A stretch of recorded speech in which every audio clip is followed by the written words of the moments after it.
Dark Sleep Radio is back, and I'm here to share another real-life encounter from the wilderness. Before we get started, I'd love to hear where you're listening from. Drop a comment and let me know. I'm Ellie, and tonight I'm sharing a story from the summer I was 16, a night that began like any other stargazing adventure, but ended up being anything but ordinary. The location was a restricted area just outside Silver Springs, with an old rusty fence marked by warning signs most people would ignore. But for me, it was the perfect spot to escape light pollution and watch the night sky. Armed with just a flashlight, a blanket, and my scrappy mutt Patch, I slipped through a break in the fence around 11 p.m. The July night was surprisingly cool, dry air carrying the scent of sage and dirt. Patch padded softly behind me, his nails clicking against the gravel. I found a spot near an old dirt road, away from the nearest cluster of lights, and spread out my blanket. The Milky Way stretched overhead in thick, milky streaks, with a thin crescent moon barely bright enough to dim the stars. As Patch curled up beside me, everything felt peaceful. I caught a few shooting stars, trying to hold on to the quiet moment. But then something changed. Near the northeastern horizon, I spotted a group of lights, small yet intensely bright, hovering in an unnaturally precise formation. They weren't like planes or helicopters. They simply waited. I squinted, trying to detect any movement or blinking, but there was nothing. No sound disturbed the stillness, except the soft rustling of brush. Then suddenly, the lights shifted, not gradually, but with a quick, deliberate motion that felt distinctly unnatural. Before diving into the details, I'd love to hear from you. Where are you tuning in from tonight? Drop a comment and let me know. For now, get comfortable, relax, and let's continue this story. The lights moved with an impossible grace, splitting apart and reforming in perfect synchronization. Like dancers in an intricate routine, each orb followed its own path while maintaining an uncanny connection. I watched, blinking in disbelief, as the formation repeated its mesmerizing display. Patch growled softly beside me, his ears alert. The bright orbs created geometric patterns, lines, triangles, clusters that morphed with fluid precision. No sound accompanied their movement. No engines, no hum, just smooth, bright spheres moving as if they were a single, intelligent organism. I tried to capture the moment on my phone, but the camera failed. The light was too faint, the movements too quick. It felt like something designed to be witnessed only by human eyes. The experience was both captivating and unsettling. Suddenly, the formation scattered, vanishing behind the hills with impossible speed. Darkness consumed the sky, as if someone had flipped a switch. Patch erupted into sharp barks, his ears pinned back. I stood, scanning the landscape with my flashlight. Nothing moved. No lights, no vehicles, no people. Only Patch's breathing and a distant owl broke the silence.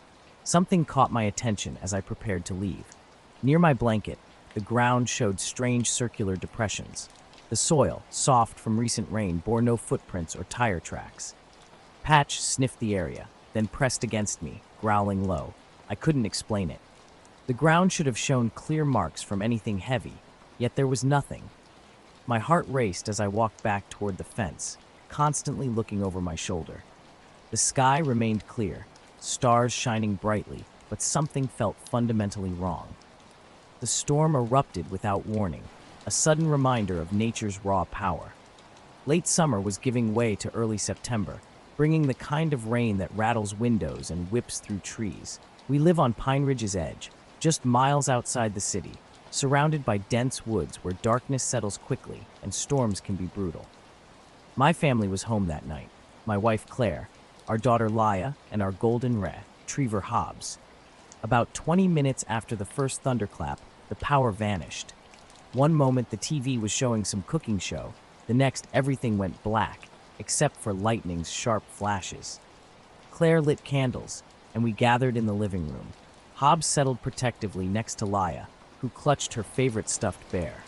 At 7 years old, she was terrified of thunder like most children.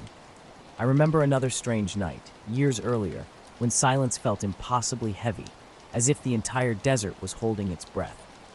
I'd escaped through a gap and raced back to the truck, cold sweat prickling my neck. Patch, my dog, climbed in without prompting, shaking himself and looking desperate to leave. The next morning, my dad Joe and I returned to investigate. Circular marks remained in the dirt, perfectly round, smooth depressions that defied explanation. No animal tracks, no tire impressions, just these strange patterns. We photographed and measured them, larger than a hand, but smaller than a tire. Dad joked about animal digging, but neither of us could explain them. I haven't returned since. Sometimes from my bedroom window, I scan the sky, wondering about those lights. Patch now refuses to go near town's edge after dark, staying close as if remembering something profound. I can't explain what I saw that night. It wasn't drones, planes, or satellites. Something felt beyond comprehension. The silence, the ground's stillness, those perfect sky patterns. Whatever it was undeniably real. The power snapped back on, sudden and sharp, with lights flickering to life. We all breathed a sigh of relief, but Claire's question stopped me cold. Did you see the security cameras? Our home security system, installed months earlier to catch wildlife like deer and raccoons near the woods, stored footage on a small DVR in the laundry room. When I checked the recordings from the blackout, everything was a mess of static and glitchy colors. One single frame stood out amid the chaos. The grainy infrared image showed the tree line behind our backyard. A silhouette lurked in the shadows, tall, around 6 feet, but something about its shape felt wrong. It wasn't quite human, slim yet distorted in a way that made my skin crawl. Most unsettling were the eyes, two bright points of light reflected back, like an animal caught in headlights. But these weren't animal eyes. They just stared, unmoving, from the dark edge of the trees. I watched that frame repeatedly, a knot of unease growing in my stomach. The rest of the video was completely unusable, as if something had deliberately jammed the system. That night, I kept vigil by the window, scanning the backyard. Storm-battered trees cast familiar shadows. Hobbs growled softly a couple times, but didn't seem alarmed. Claire remained unusually quiet, and Laya clutched her bear before drifting off to sleep. Morning brought no answers. We walked the yard, but the rain had erased any potential evidence. No broken branches, no disturbed grass, no footprints leading to or from the tree line. It was like nothing had ever been there. I asked neighbors about the night, but they only discussed the storm and power outage. No one mentioned anything strange. The isolation of my experience weighed heavily. What had I seen? A person with advanced gear? Some unknown animal? Something else entirely? Those piercing eyes haunted me, a silent question with no resolution. Hobbs was restless that night, pacing near the door while I scanned the yard with a flashlight. The tree line seemed to hold something just beyond my sight. I caught a flicker of movement at the edge of the woods, but when I shone the light, nothing was there. The silence was eerie. Usually, the forest buzzes with life, crickets, frogs, the rustling of leaves, but now it was dead quiet, like the world had stopped breathing. We never led anyone about what we saw. Maybe because there was no solid proof, just a strange image on a camera that seemed to vanish. Claire thought it might be a storm-related camera glitch. But those eyes, the way they seemed to watch us, sent a chill down my spine. Eventually, things returned to normal. The power stayed on. The cameras worked. Hobbs stopped his nighttime growling. Yet sometimes, when the wind is just right and the trees hang low, I find myself staring at the dark edge of the yard, wondering if whatever was there that night is still watching. My photography trip to the Mojave Desert near Joshua Tree was supposed to be simple. I'd spent years chasing those perfect shots, the Milky Way stretching across a clear sky, nothing but desert around me. Early September brought cooler nights, the air dry and still. I arrived just before sunset, loaded down with gear. A tripod, Canon 5D, various lenses, and a portable power bank. Jasper, my lean Australian shepherd with sharp amber eyes, came along. He's always calm at night, and I appreciate the company. We set up on a small ridge about half a mile from the nearest dirt road, with a perfect view of the horizon and dark sky, far from any light pollution. I positioned the camera facing northwest, where the stars would begin their journey across the frame. The time-lapse was set to capture an image every 30 seconds. Night fell, and I set up my camera with the ISO and aperture ready to capture whatever might come. The silence was profound. No wind, no distant trucks or planes, just absolute quiet. Jasper lay nearby, wrapped in a blanket, and I settled in with some water and snacks, prepared to spend the night watching the sky and listening to the desert's stillness. Around 1:30 a.m., I decided to check on the equipment. The lens was cold and dry, and the battery levels looked good. That's when I first noticed it, a tiny pinpoint of light hovering just above the ridgeline, maybe a mile away. It wasn't like a typical vehicle's light, too small, too precise. Something about this light was off. It moved differently, shifting in ways that didn't make sense. Through my binoculars, I watched it trace geometric shapes, triangles, squares, vertical lines, like a slow-motion light show. The movements were sharp, deliberate, completely unnatural. Jasper suddenly stood up, ears forward, letting out a low, quiet growl. I scanned the surrounding blackness, but saw nothing beyond the stars. Curiosity drew me forward. I grabbed my flashlight and started walking toward the ridge. As I approached, the desert's sounds vanished. No crickets, no rustling bushes, not even a breeze through the dry scrub. The silence felt heavy, almost consuming. The light continued its strange dance, repeating its geometric patterns. At the ridge's peak, I saw it more clearly. It wasn't bright like a campfire or flashlight, but a cool, steady white light with no warmth or blinking. I waved my flashlight, wondering if it might be a drone or some elaborate prank. Nothing. The light remained indifferent. Suddenly, it began moving faster, zigzagging in complex patterns beyond my ability to track. Then, just as quickly as it appeared, it vanished, switched off like a light. I stood frozen, heart racing, staring into the darkness. Beside me, Jasper whimpered softly, breaking the overwhelming silence.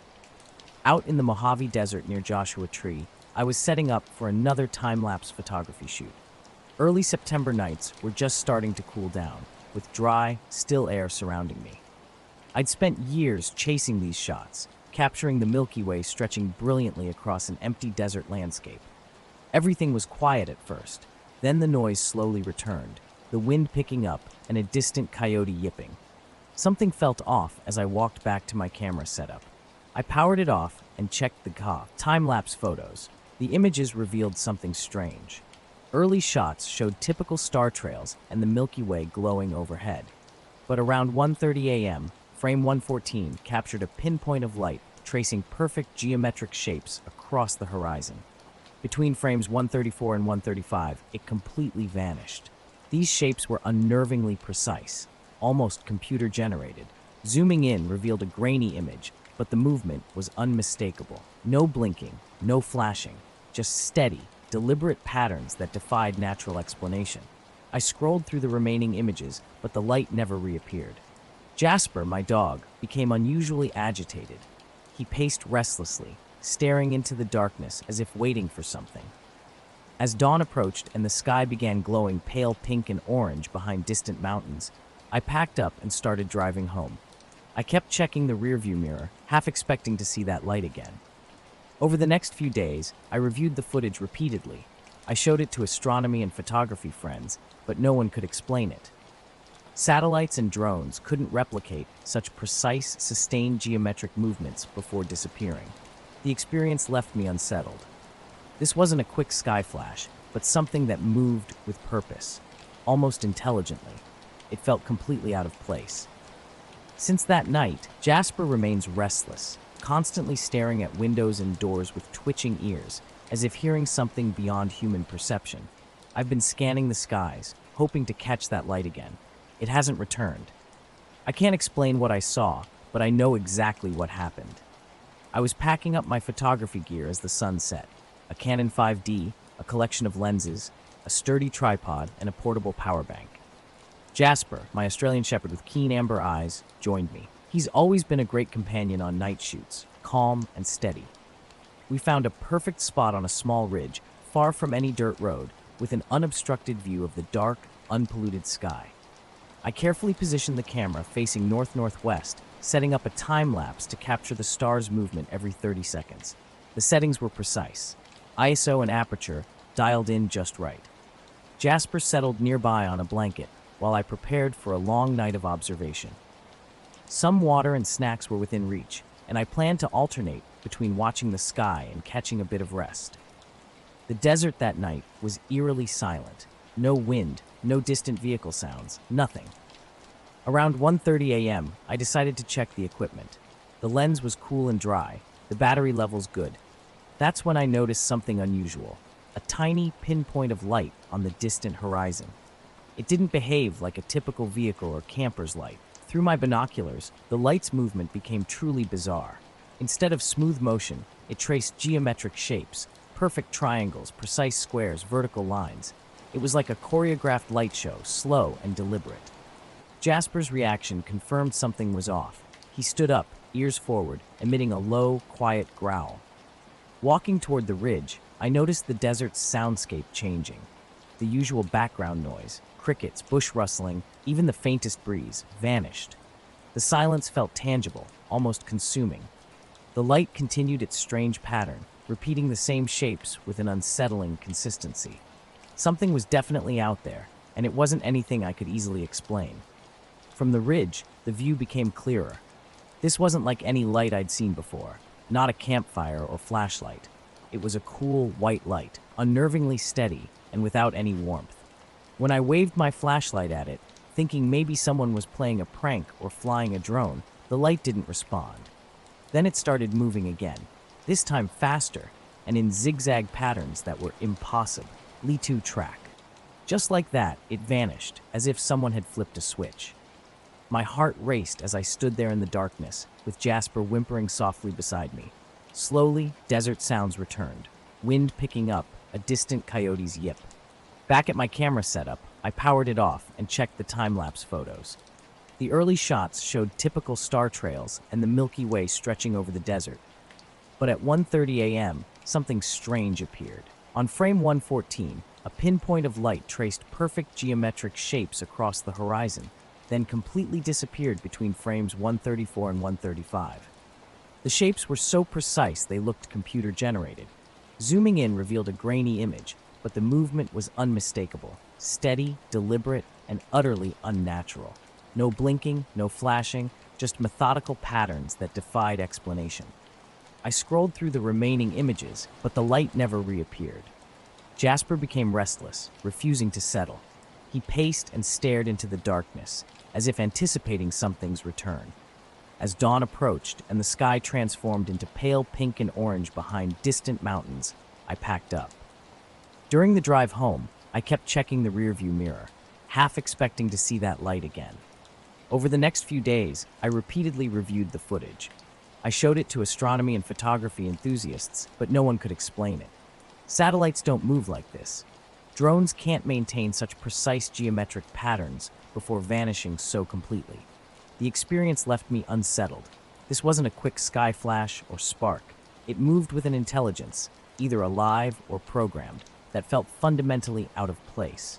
Though I tried to dismiss it, Jasper remained on edge. He continuously stares at windows and doors, ears twitching as if hearing something just beyond my perception. We were on our usual late-night walk, Barley and I, around 11:30 just before bed.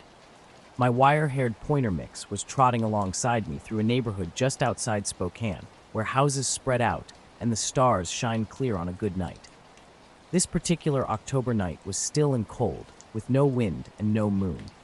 Everything seemed unnaturally quiet. I could hear every little sound, the clicking of Barley's nails on the pavement, distant crickets, a far-off train. We were halfway through our routine route, cutting through a side street that curves behind a line of older ranch houses. No streetlights back here, just soft glows from porch lights and windows. Barley was doing his usual thing, sniffing along a fence and tugging the leash when he caught a rabbit scent. Then suddenly, he stopped. Not a gradual halt, but an abrupt, full-body freeze. His front legs stiffened, his head snapped up, and his tail dropped down. I tugged the leash and called his name, but he didn't budge. He was staring straight up, completely fixated. I looked up too, expecting maybe an owl, but saw nothing, just dark sky and a few stars. Then Barley started whining, first low, then a high-pitched sound I'd never heard before. He wasn't looking around, just locked onto one specific spot above us. Something felt off. I stood there with him for maybe 10 seconds, scanning the sky and feeling ridiculous. Then the crickets went silent. That's when I got nervous. The quiet was sudden and complete. No bugs, no train, no wind, just me, Barley, and this oppressive silence under a sky that suddenly felt enormous. Barley began backing up slowly, still staring upward and whining, moving his paws like he was walking on ice. I crouched down to check his eyes, thinking something might be wrong, but he wouldn't look at me. His focus remained fixed on that spot above us. The air felt thick, not exactly cold but heavy, like the atmosphere before a thunderstorm. Something was there, though I couldn't see it. And Barley knew. I kept my eyes on the sky, waiting for something, anything, to move. But it remained empty. Barley wouldn't stop whining, so I scooped him up. At nearly 60 pounds, lifting him was no small feat. With him in my arms, I started back the way we came, glancing up frequently. A tightness gripped my chest, like I was missing something crucial. About a block from home, Barley squirmed until I set him down. He bolted ahead, yanking the leash so hard I had to jog to keep up. Skipping his usual yard pit stop, he raced straight to the door, tail low and pacing in tight circles while I fumbled with the keys. Inside, he was different. The kitchen became his anchor, and he avoided the living room's sliding glass door entirely. That night, I left the TV on and kept the hallway light burning, a habit I hadn't indulged since childhood. Morning brought apparent normalcy. Barley ate breakfast, wagged his tail at the leash, and seemed fine. I chalked it up to a random animal or bat I might have missed. The next few nights, I took a different route by the school. He was calm, no weird behavior. Then Friday came. We were on that same stretch, not exactly the same spot or time, but close. One earbud in, I was half listening while Barley trotted ahead, looking typical. Suddenly, he stopped and turned, gazing behind us. I paused my music and looked. Nothing. Empty street, dark houses. I spun around. We were alone. But then the neighbor's porch light began to flicker, not blinking, but struggling, buzzing with a faint, unnatural whine. For a split second, a shadow seemed to pass across the light. But when I looked closer, nothing was there. Barley growled, a low, deep sound. A faint clicking emerged, like metal tapping together. I thought it was from the porch, but the sound seemed to echo from everywhere and nowhere at once. I was halfway through a double shift at the old Falcon Ridge Distribution Center, a massive warehouse on the edge of Carson City, about a mile from the highway. It was around 3:10 in the morning, and I'd stepped out for a smoke. The place mostly handles auto parts now, but it used to store HVAC equipment, so it's way bigger than necessary. Nobody's there at night, except me. The air was cool, dry, like late September always is, with no wind, just that silent stillness when everything's gone to sleep. Even highway trucks were rare that night. I hadn't heard one in at least 20 minutes. I lit up and leaned against the loading dock railing, watching the sky. Clear night, tons of stars visible. Weirdly, something felt off. The light went out completely, and I swear I felt something shift in the air.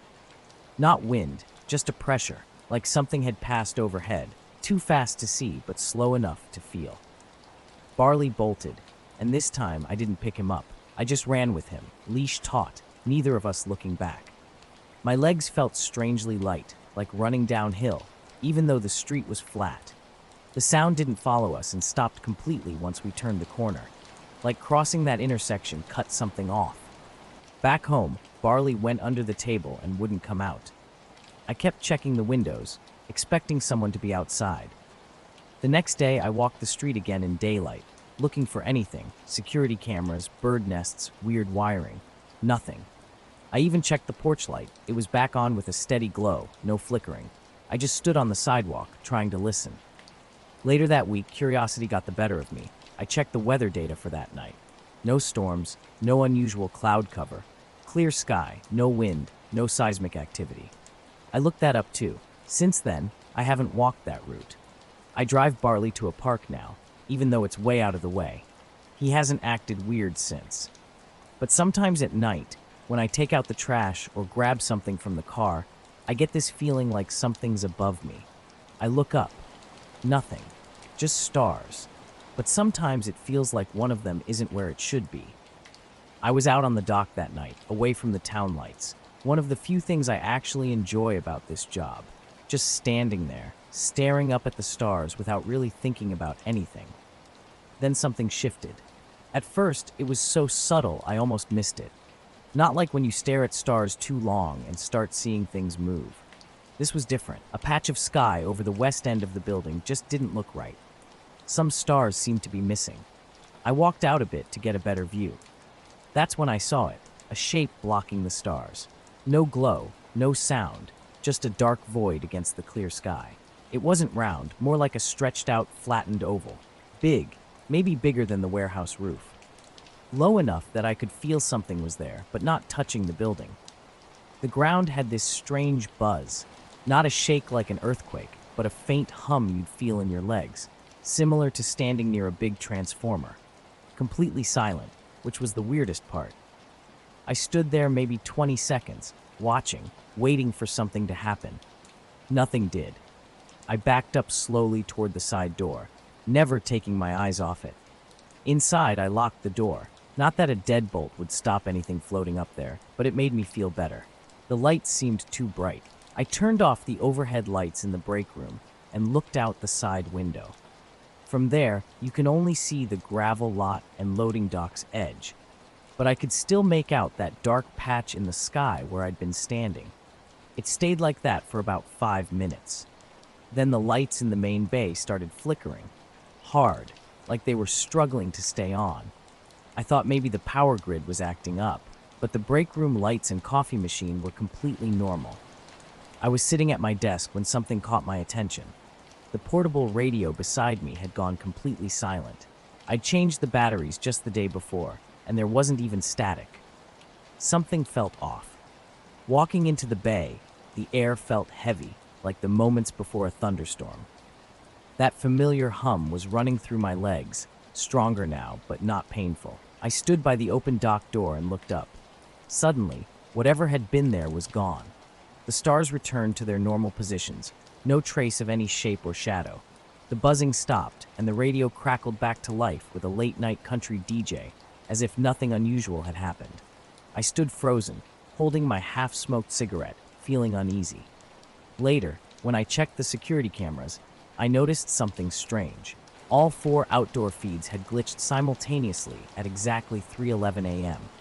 It wasn't a full blackout, but more like the video had been paused for about 12 seconds. The indoor cameras remained unaffected. I printed the log sheets and circled the time, unsure how to explain what I'd seen. The next shift, I brought my dog Marn with me. She's a calm shepherd mix who rarely barks. But something was different this time. Before we even reached the warehouse, she started whining in the truck. Her tail was down, her head low. I had to carry her inside, and she's not a small dog. Once inside, Marn wouldn't leave the office. She paced in circles by the desk, ears pinned back, her nose tilted up as if sensing something. When I tried to take her out around 2:30 for a bathroom break, she refused completely. Her entire body shook, legs locked. In 6 years, I'd never seen her behave like this. I stayed inside for the rest of the night. Around 3 a.m., I felt that familiar faint hum again. It wasn't as strong as the previous night, but I didn't dare look. I worked 2 more shifts after that. Nothing happened. No buzzing, no missing stars, no camera glitches. Marn continued to refuse leaving the truck. On the 3rd night, she even growled, something completely out of character for her.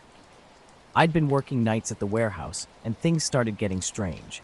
It began small. I brought my own coffee instead of using the machine, unplugged the radio.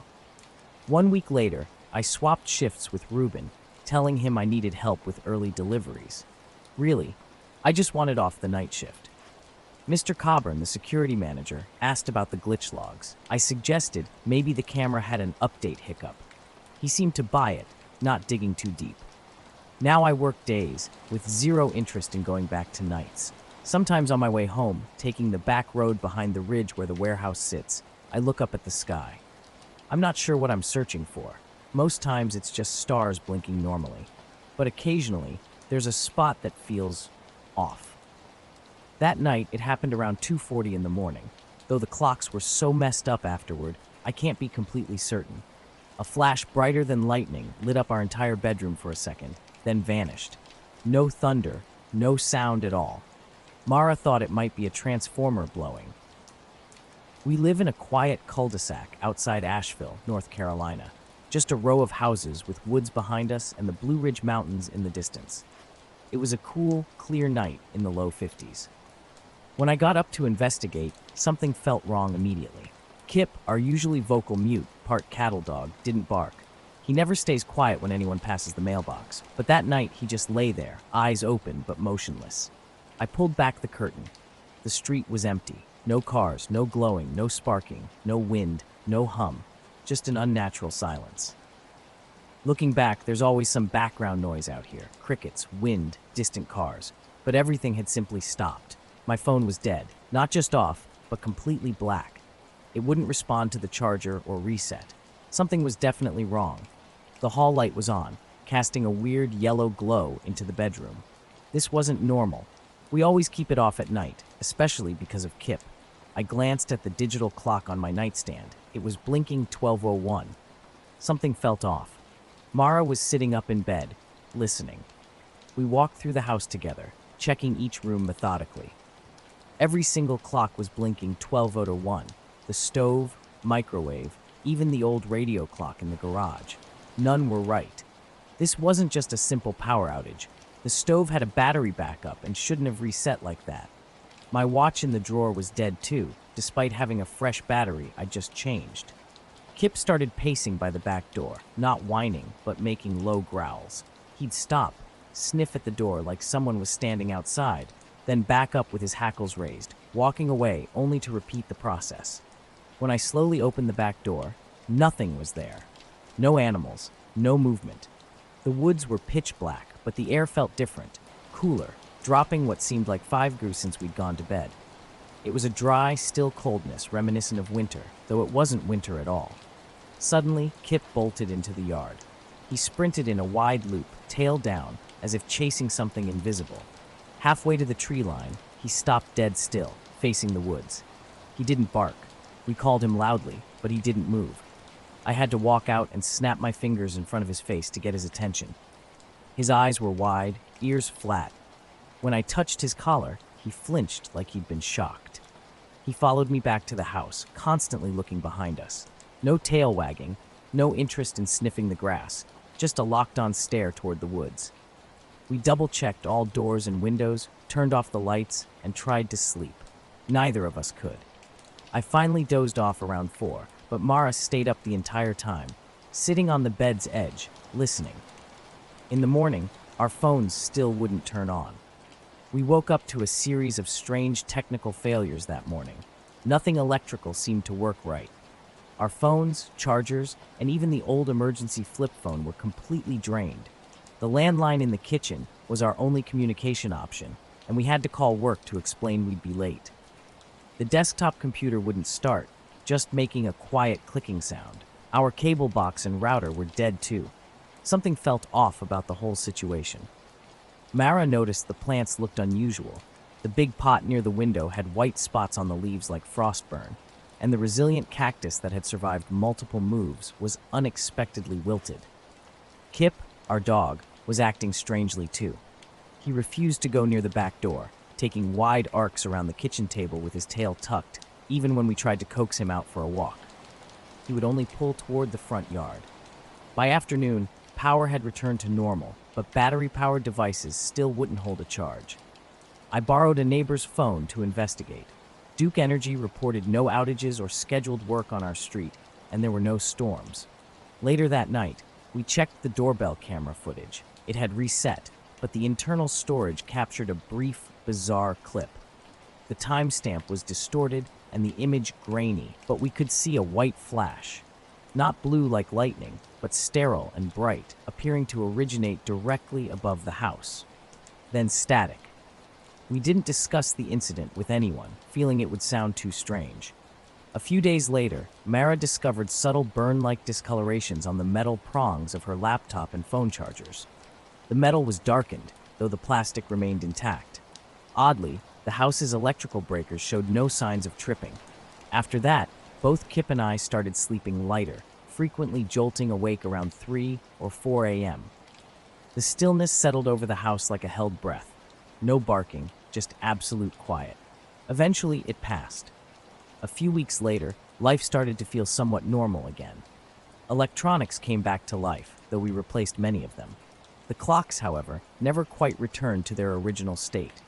Every clock we reset would drift slightly, not dramatically, but a minute or two off every few days, as if slowly sinking into something else. We bought new replacements, a microwave, a router. Mara switched to an analog watch. I got rid of the smart plugs.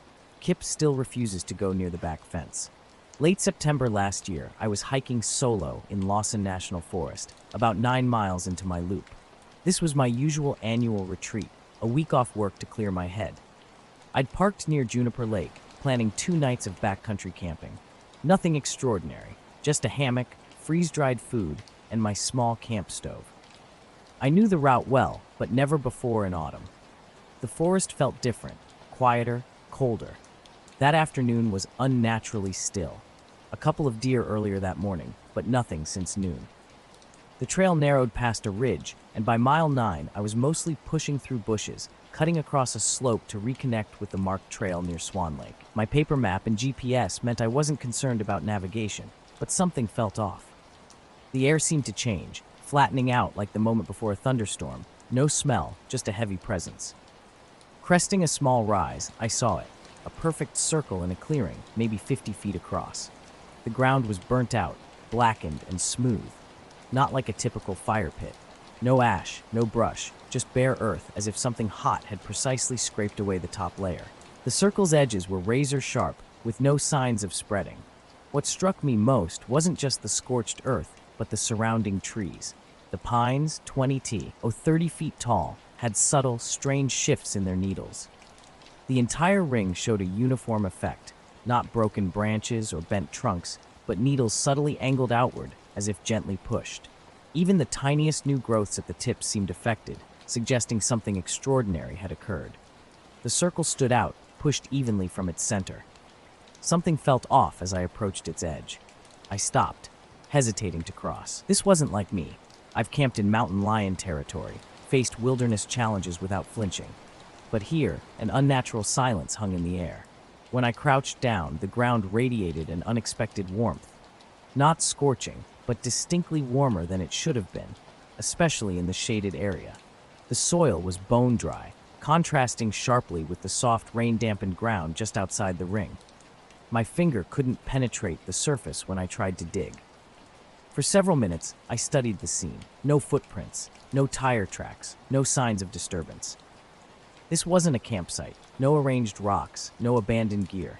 Just a perfectly bald circle with pine needles leaning outward in an almost mathematical precision. I marked the GPS coordinates and backed away, choosing to camp miles from this spot. Near a creek, I hung my hammock and tried to sleep, but rest eluded me. A jittery energy coursed through me, my mind replaying the circle's strange symmetry. Around midnight, I stepped out and spotted something peculiar. A white glow hovered above the treetops. Not moonlight, not moving, just hanging silently on the horizon. After a minute, it flickered and vanished without a sound. The next morning, I returned. Everything remained unchanged, dry, warm, undisturbed. My phone photos captured little more than a black dirt patch. Walking the perimeter, I noticed no animal tracks, no insects. Fallen branches lay outside the ring. Then I saw it. The circle wasn't perfectly flat. At its center, a subtle depression, about 3 inches lower than the surrounding ground. I stood at the edge and tossed a small stick. It bounced once, landing with a soft, packed sand-like thud. 2 months after my first encounter, I returned to the site in late November. Snow had started falling at higher elevations, but the area was still accessible. I wanted to see if anything had changed. It hadn't. The ring remained exactly as I'd first seen it, clean, bare, with trees still positioned strangely. My initial visit had been unsettling. Something made the hair on my arm stand up like static when I approached. The silence was deep, my ears feeling full like during altitude changes. I'd left quickly, constantly sensing faint footsteps behind me, though nothing was there when I stopped to listen. This time, I observed from the ridge above. Animal tracks were everywhere, deer trails and squirrel prints in the snow, but none came near the circular area. They all curved wide around it, as if some instinctive warning kept them away. About 100 yards from the circle, I discovered something else odd. A tree had a long vertical strip of bark peeled back, around 6 feet high and a foot wide. No burn marks, no sap leaking. Nearby trees showed similar smooth, stripped sections, some as high as 10 or 12 feet. No claw marks, no chew marks, just cleanly shaved wood. I checked with the Forest Service afterward. No controlled burns or lightning strikes had been reported in that area for weeks.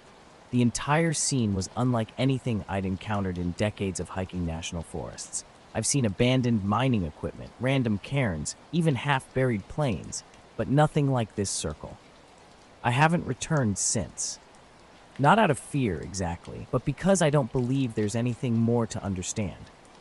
Whatever happened, there wasn't recent, and it certainly wasn't normal. The back wall of the garage was finally getting hose shelves my daughter wanted. While clearing out space and sorting through old paperwork, I stumbled across a stack of binders from my FAA days. After 33 years in operations, most of them spent at Minneapolis Center, working air traffic control, I'd almost forgotten about that intense career. Those sector and tower shifts had been demanding. The constant focus and rotating schedules could really wear you down mentally over decades. When I opened one of the binders and found a highlighted log sheet for Sector R57 over northern Wisconsin, something caught my eye. The radar track was unusual. An unknown code, 4930, with no transponder or flight plan. While not entirely unprecedented, military aircraft or small planes sometimes appear unexpectedly. This track was different. I spread the old radar plots across my workbench, examining each 5-minute interval carefully. The aircraft's behavior defied explanation. It entered the sector at FL 370 from the northeast, moving at an impossibly high speed. Then came an instant deceleration from near Mach 0.9 to almost a hover. Its subsequent movements were surreal, fluid, programmed like arcs in shapes that no known aircraft could execute. A perfect half-loop, a precise circle, all without losing altitude. I initially suspected a radar system glitch, which can happen with transponder issues. But this data was too smooth, too deliberate.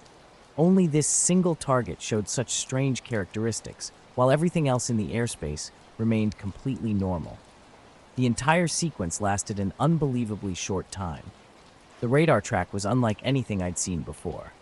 For 26 minutes, this object danced across the sector without touching a boundary. Its movements defied explanation, tight spirals and curves so extreme that no jet could survive such maneuvers. Then, without warning, it vanished. No gradual exit, no fading, just gone between scans. Marginal notes were sparse, no visual confirmation, no pilot reports. NORAD's ping came back negative and was logged for review. Digging deeper, I found another log from the same date and area. 2 hours later, an American Eagle flight reported a bright white light above the cloud layer, maintaining a constant distance. ATC requested clarification, and the crew insisted it wasn't a conventional aircraft. It hovered, shifted left, and remained visible until they dropped below the clouds. The incident was barely noted, just a light anomaly in the comment section.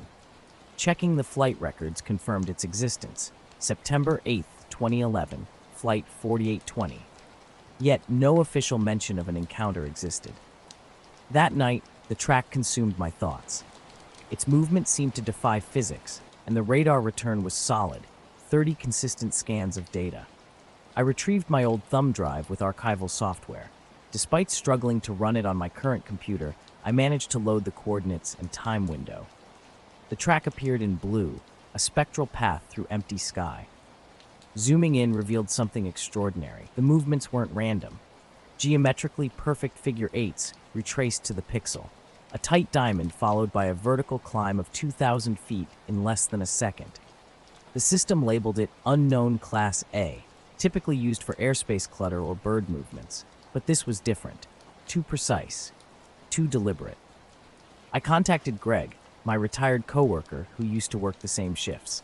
When I asked about the R57 radar track from that night, his response was immediate. "Yeah," he said, "I remember that." Something about this track was different, something that couldn't be easily explained away. He'd been tracking something unusual, a radar anomaly that didn't make sense. Greg, who worked air traffic control, first noticed it during a flight out of Thunder Bay. At first, he thought it was a drone, but the object was moving too high and too fast. When he tried to tag it, the system wouldn't cooperate. No transponder showed up. He tried handing it off to the next sector, but they saw nothing. No jets were scrambled. NORAD ran some checks, but nothing came of it. A closed-door meeting followed with a couple of guys from DC, not FAA, not military. They requested all logs and playback files. Just like that, it was over. 2 nights ago, digging through old records, he found another similar incident from 2007. Same sector, similar path, no identification.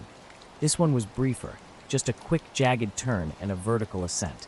No follow-up, no notes, just a no-conflict marker. The track didn't look like a normal flight path. It looked calculated, precise, like something drawn with a compass. The loops, angles, and distances were too exact. Nothing flies like that. Not with wings. He hadn't told his family. His daughter would just roll her eyes, thinking he spent too much time in the garage. But he'd pinned the 2011 log track above his workbench, studying it obsessively. The Mojave had always been his escape, a place of emptiness and silence.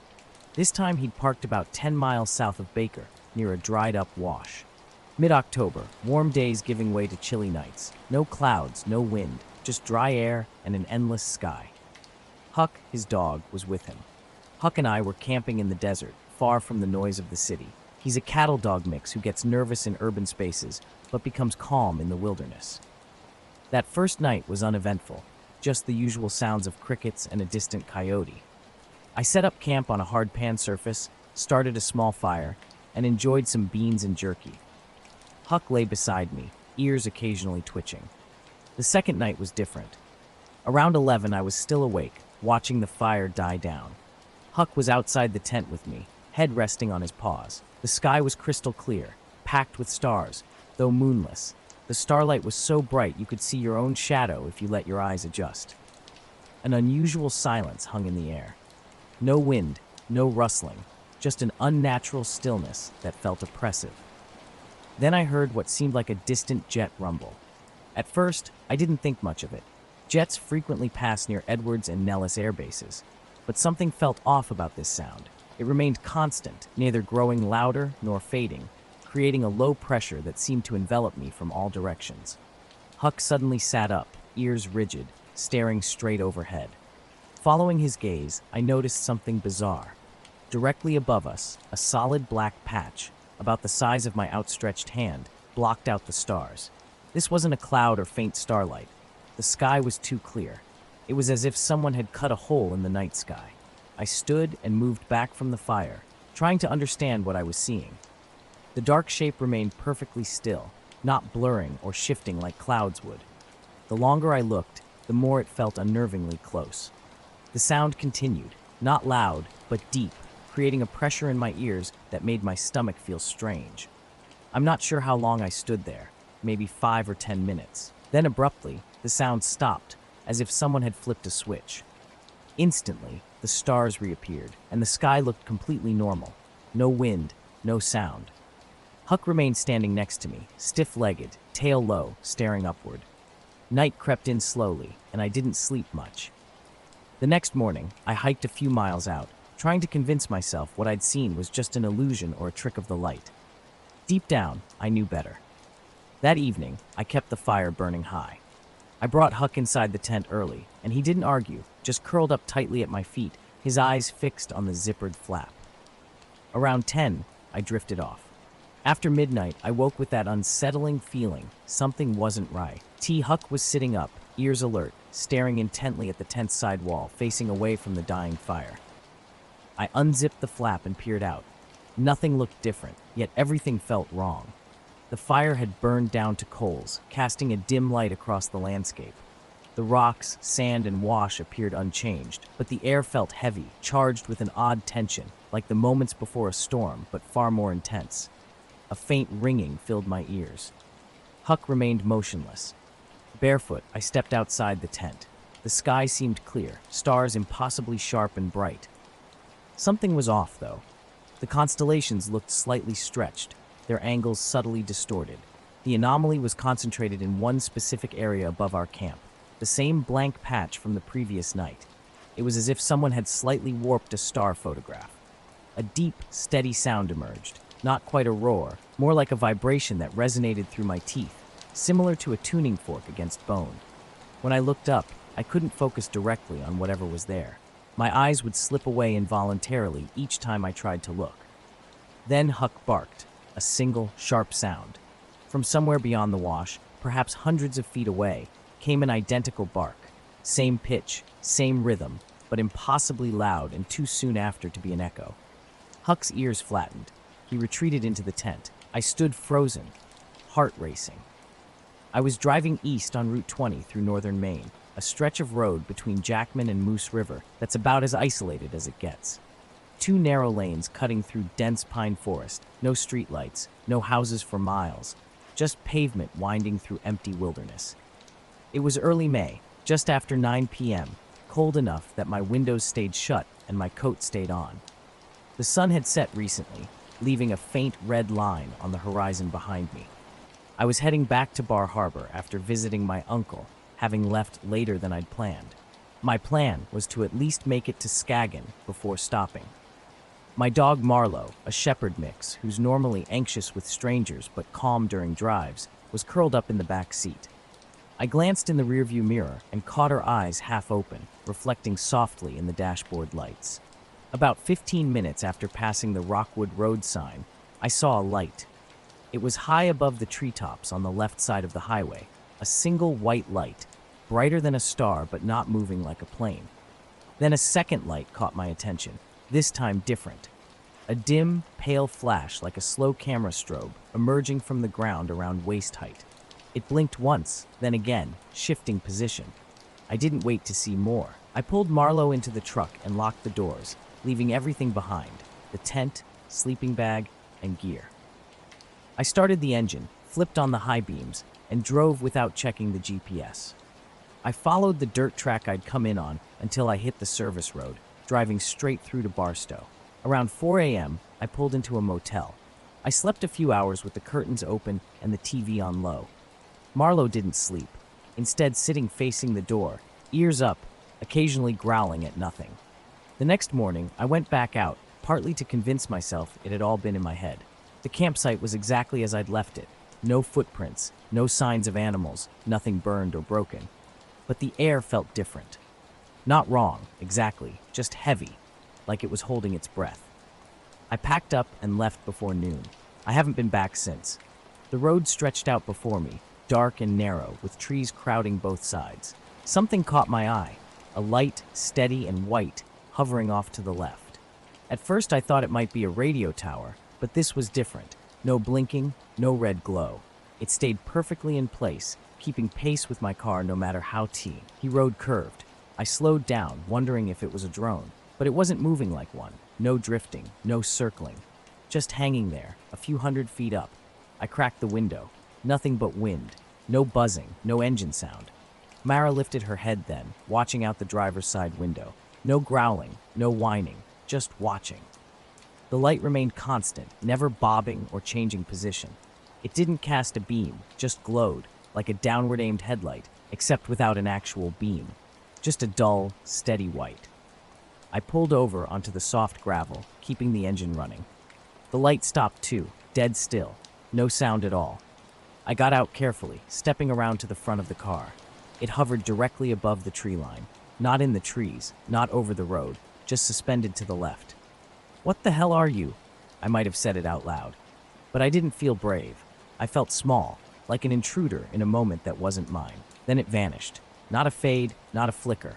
1 second there, the next gone. Silence descended. No wind, no crickets, just the ticking of the cooling engine. Mara was still sitting up, staring out the window. I pulled back onto the road, hands sweating on the wheel, constantly scanning the trees. 2 miles later, the light reappeared. This time ahead of me, maybe a quarter mile up. Still white, still quiet, too high to be a drone. Mara made a low sound in her throat. I didn't stop. I just kept driving. I was sitting in my living room in Riverton, Idaho, when my porch light started flickering. Not just a quick blink, but this steady, rhythmic flicker that went on and off, like someone was trying to send Morse code. The weirdest part was it wasn't random. I counted it. 6 blinks, pause, then 6 blinks again, over and over. I didn't think much of it at first. Sometimes the wiring in these older houses acts up, especially when the wind picks up or the power fluctuates. But when my phone buzzed with a message from my neighbor Diane, lights flickering here, too, I got a little weirded out. I checked the neighborhood Facebook group and saw more people posting about their porch lights doing the exact same thing. Across the street, a couple on Maple Drive had theirs flickering. Even the guy 2 blocks down near the school. It was all the same pattern, all starting around the same time. I grabbed Fen, my dog, and the pattern continued. 2 years later, I found myself driving through thick woods late at night. The journey started normally enough, but something strange was about to unfold. Moving slow and steady, I noticed a light that stayed put as I got closer. Just before I thought I'd pass right under it, it blinked off again. No sound, no whoosh of movement, just empty sky. I drove another 20 minutes without seeing anything. The woods remained thick, no cars passed me, no signs of cabins or camps, just darkness and narrow winding turns through pine. I was starting to think I'd imagined it or that it was some weird plane I couldn't place. Then the radio popped on. I hadn't touched it. It was off the whole time since I left Jackman, and no stations come in out there anyway. It crackled suddenly, loud and sharp like when you plug in an amp. Then just this hissing static, not full static, but with gaps, like breathing. I turned it off right away. My hands were shaking. I didn't look up again, just kept my eyes on the road and drove straight through to Skohagen. I pulled into the first gas station, filled up, let Mara out to pee, and sat there for a long while before heading on. The sky looked normal again. Planes, stars, distant towers, nothing unusual. Mara didn't settle down till we were almost to Waterville. That was 2 years ago. I haven't taken that route since. The night air held a slight chill that whispered of coming rain, despite it being early May. I was up with Fen, my graying border collie mix, his twitchy tail betraying a nervous energy. Streetlights cast weird shadows as I looked up at the clear, starry sky, noticing the porch light's erratic flickering. Fen started growling low in his throat, stiffening at the porch's edge. When I knelt to scratch behind his ears, I realized he wasn't his usual calm self. Something was off. A faint, high-pitched humming began, pulsing in waves that seemed to sync with the flickering lights. I tried reasoning with myself. Maybe it was a transformer or a power line issue. But Fen was pulling hard against the leash, desperate to go back inside. His ears were flat, eyes wide with fear. I scanned the sky. Nothing. No planes, no drones, no aircraft lights. Checking on neighbors, I first texted Diane about Boomer. Her response came 10 minutes later. Her dog was hiding under the couch, refusing to emerge. Jack, 2 doors down, looked pale when he answered. His lights had been flickering for an hour, and his dog Duke was hiding under the bed, uninterested in food. A pattern was emerging. Pets throughout the block were behaving strangely, either hiding or refusing to come out. Something was affecting them. Was it the lights, the humming, or something else entirely? Back home, Fen wouldn't step outside. He sat at the threshold, whining softly and repeatedly looking skyward, as if watching something invisible. I tried to ignore it, but the flickering persisted. Checking the fuse box revealed nothing unusual. The circuit breaker was fine. Yet the lights continued their strange, precise pattern. I started timing the flickering, trying to make sense of this inexplicable phenomenon. The night before, the blinks had been mesmerizing, a rhythmic pattern like a metronome signaling something unseen. Midnight brought a phone ping from Diane, and suddenly the lights stopped. The boomers emerged from under the couch, acting strangely and avoiding eye contact. Through my window, I noticed the porch light had stabilized, no longer flickering. Fen slept on the couch, his ears twitching as if listening for something. Sleep eluded me, interrupted by a persistent humming deep within the walls, or perhaps in my own mind. Morning brought widespread discussion in Riverton. Residents reported flickering lights, pets behaving oddly, and strange physical sensations like nausea and head pressure during the night. Jack confirmed the electric company had no recorded outages. Early the next day, I walked Fen under an overcast sky, the air heavy with recent rain. He seemed normal, tail wagging, sniffing everything, but occasionally looked up, head tilted, as if trying to understand what had occurred. We rarely discussed that night afterward. It felt like whatever had happened had simply passed. Yet an unsettling feeling lingered. Something had been manipulating the lights and animals. Now, When I sit on the porch, I half expect the flickering to restart. Fen sometimes pauses and looks up just like that night, though I see nothing. I'm left waiting, watching the sky, wondering if that unexplained phenomenon might return, or if it was just a fleeting glitch in reality. Last August, I was driving near McPherson and County, exploring back roads where GPS signals fade. It's something I occasionally do, bringing my dog, packing a cooler with gas station snacks, and wandering. My past photography hobby meant scouting for old barns and silos, of which Kansas has plenty. Most are half collapsed or decaying, but sometimes you'll find a forgotten, standing structure. My mutt Ruckus, part healer and part energetic mix, rode in the back seat. He's a good dog who rarely barks. We'd been driving about 4 hours, and the sun was sinking, casting that dry, hot dusk where everything glows orange, but the air remains intense. The gravel road crunched under my tires, then gave way to hard, packed earth as I pulled up to the property. A cluster of buildings stood behind wind-twisted cottonwoods, an old farmhouse, a big red barn, and a couple of sheds. No fences, no signs, not even a mailbox marked the spot. Ruckus bounded out first, nose to the ground. I followed, camera bag and flashlight in hand, though daylight was still strong. The house looked unremarkable, boarded up with a sagging roof, so I didn't bother exploring inside. The barn caught my attention instead. Weathered but mostly intact, one side had partially collapsed, revealing an old grain chute hanging at an odd angle. Inside, dry rot and mouse droppings filled my nostrils. Sunlight sliced through wooden planks like sharp blades. I snapped a few photos, capturing rusty hinges and grime-covered signage.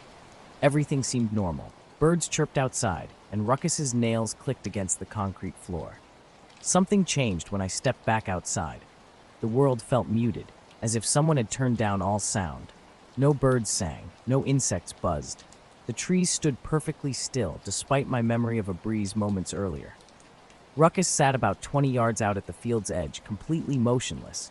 His ears were forward, tail down, staring intensely ahead. I called him. No response. Thinking maybe a deer or coyote had caught his attention, I started walking over. Knee-high, paper-dry grass rustled under my boots without swaying. I didn't immediately realize what I was approaching. A massive clearing spread out in the field's center, at least 50 feet across. Crops, possibly sorghum or millet, were flattened in an unnervingly precise pattern. Not by wind or machinery, but in a perfect clockwise spiral, each stalk bent cleanly at the base. I looked back at Ruckus. His ears were trembling slightly. Stepping into the spiral, I realized the silence wasn't just quiet, it was absolute. No wind, no insects, no distant highway hum. Only my breathing and footsteps broke the eerie stillness. A low, drawn-out whine I'd never heard before broke the silence. Something felt off about the place, not watched by eyes, but by the landscape itself. The spiral on the ground had a small indent, like someone had pressed a single foot and pivoted. No boot treads, no prints, just a shallow swirl in dry, bare soil. He bolted back toward the car, and I wasn't far behind. The air felt thick with static as I walked out of the spiral and through the barn. Constantly checking over my shoulder revealed nothing, just the same trees and fields. But everything felt wrong. Ruckus was already curled up and shaking on the back seat when I got in. I sat for a moment, hand on the wheel, listening. Silence. When I turned the key, the engine coughed but didn't start. The radio flashed briefly, then went dark. Battery light glowed, despite being a new battery. Staring at the field through the windshield, I tried not to panic. My phone showed no service, but the time was 6:47. It felt much later. The sun hadn't moved, yet I was sweating and exhausted as if hours had passed. After a few minutes, I tried the key again. This time it started normally. Ruckus huffed but remained curled up. I reversed down the dirt lane without looking back. The real strangeness came later when I reviewed the photos. I'd taken around 20 shots inside the barn, detailed images of light beams, rust, and shadows. All looked fine, except the last one of the field spiral, which was pure black. Not blurry or overexposed, just completely dark, as if the shutter never opened. The frame before showed the barn's exterior as I walked out. The black photo's metadata showed a timestamp of 5:06 p.m., over an hour earlier than my phone's time in the car. I didn't share this immediately. Who would believe me? Hey, I found a crop circle where time doesn't work right. people already think I spend too much time alone. I've been back twice, searching for that spot. I never found it again. The barns vanished completely. Not fallen down or crumbled, just entirely disappeared. Back in the early 2000s, I was working as a mechanic at Holloman after 8 years of active Air Force service. I'd transitioned to contract work, and most days were pretty routine. Standard maintenance, diagnostics, loadouts, nothing special or classified, just everyday work on older airframes that hadn't seen much change in decades. Then 2008 happened. A project pulled me to a standalone hangar near the north perimeter, tucked away from the main area. A civilian I didn't know, wearing a badge, handed me a sealed clipboard. He said I'd be helping with a post-flight thermal systems inspection. Something felt off from the start. The paperwork was strange. Just my name, the date, and a single instruction: report anomalies. No tail number, no maintenance logs. That wasn't normal procedure. Inside the hangar, almost nothing was there. Just one piece of equipment covered by a tarp, with 2 other guys already present. One was another contractor I barely recognized, Rolston, or something close to that. The other was a young Air Force captain. Nobody spoke much. We just stood in silence until the badge-wearing guy returned and said, "Gloves on." When they pulled back the tarp, I was expecting a drone or some new unmanned vehicle. What I saw was nothing like anything I'd ever seen fly. Small, about a pickup truck's length, with a weird shape, like a flattened teardrop, as if someone had pressed down on a water balloon. No wings, no intakes, no landing gear. The object was impossibly smooth. Not just clean, but completely seamless. No rivets, no weld lines, no panels, like it had been poured into a single solid form and somehow hardened that way. Its surface was dark gray, almost black, but not shiny. It actually absorbed light. Running a hand over it felt like stone, not metal, and it didn't scuff or show fingerprints. Strangest of all, despite supposedly just completing a flight test, the thing was freezing cold. I touched the dry ice and felt my glove stick when I held it too long. Rolston grabbed it barehanded, wincing and swearing under his breath as his palm turned red. A badge guy nearby told me to just inspect and report. Using a handheld thermal scope, I scanned the surface. Nothing. Zero heat signature. The ambient air inside the hangar was mid-80s, but this object registered as dead black on the screen. I double-checked with a contact probe. Same result. Flatline. A multimeter and Rolston's mag probe yielded no response. No conductivity, no magnetic reaction. It was like a shape with mass and weight, but no discernible properties. Underneath, I found no fasteners, vents, or landing marks. Instead, faint, almost invisible lines curved up in a spiral pattern, like veins. Running my finger along these lines, I noticed they felt slightly warmer. Not painfully cold, just different. They pulsed subtly, like a heat shimmer, though no light or movement was visible.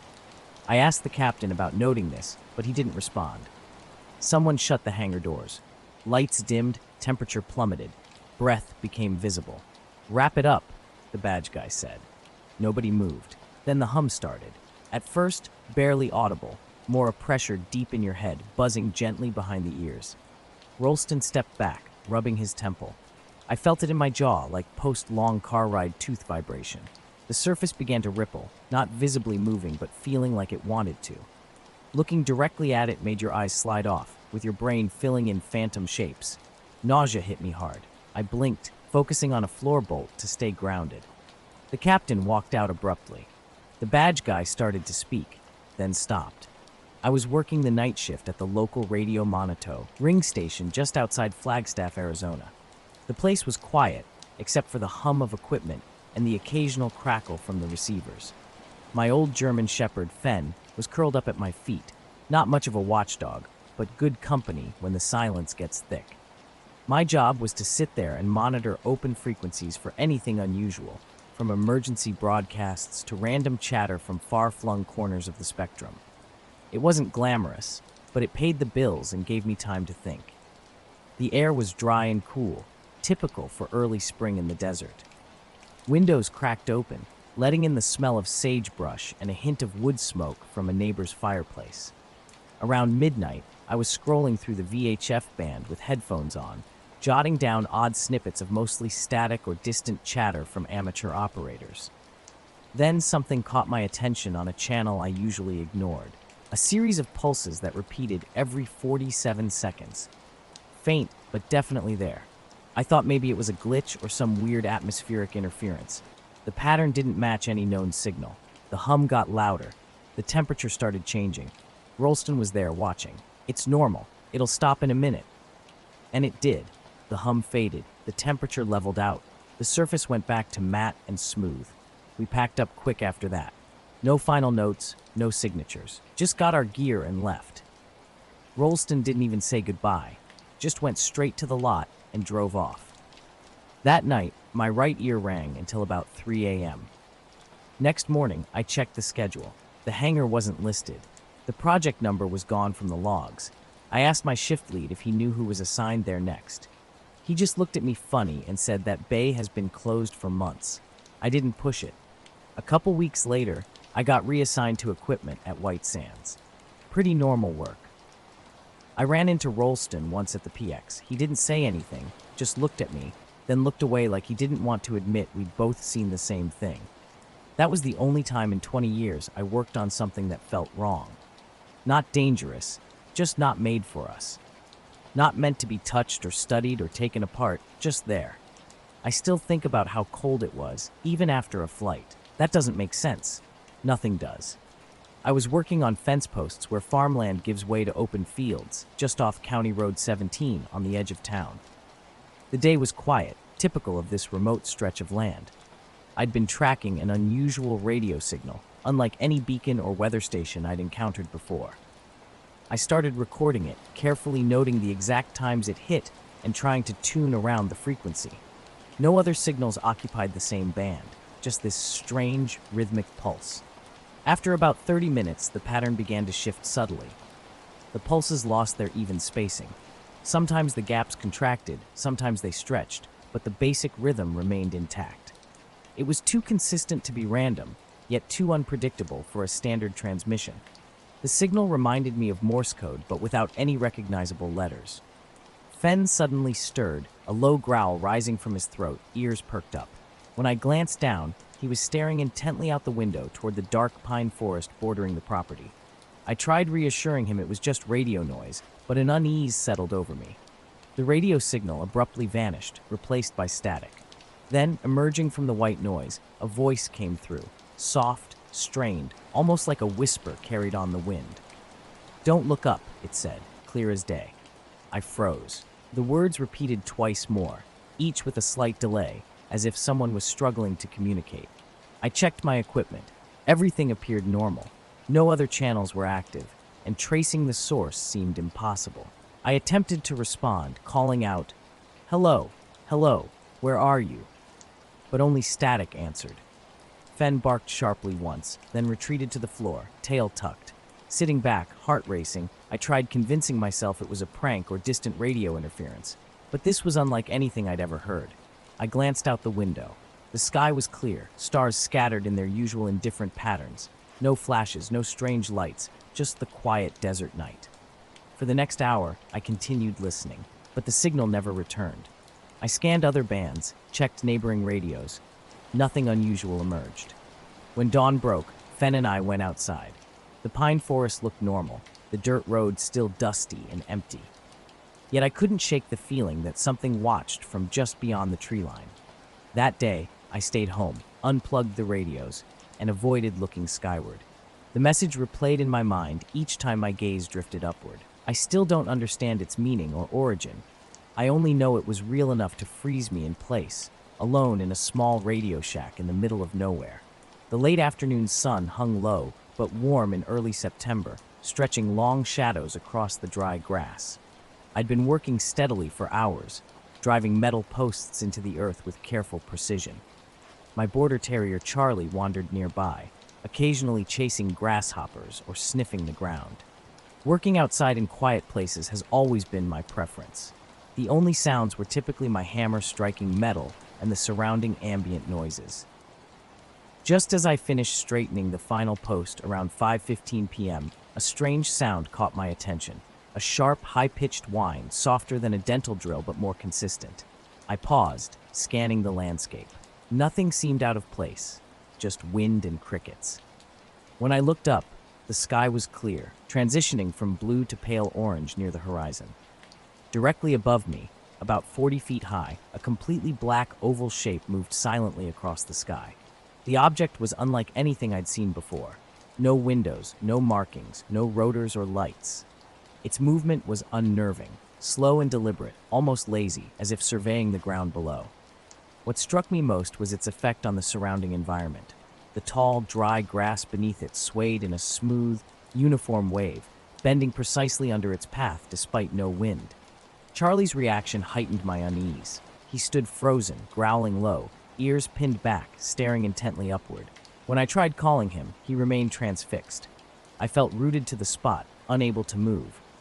As the shape passed directly overhead, I could see its sharp edges.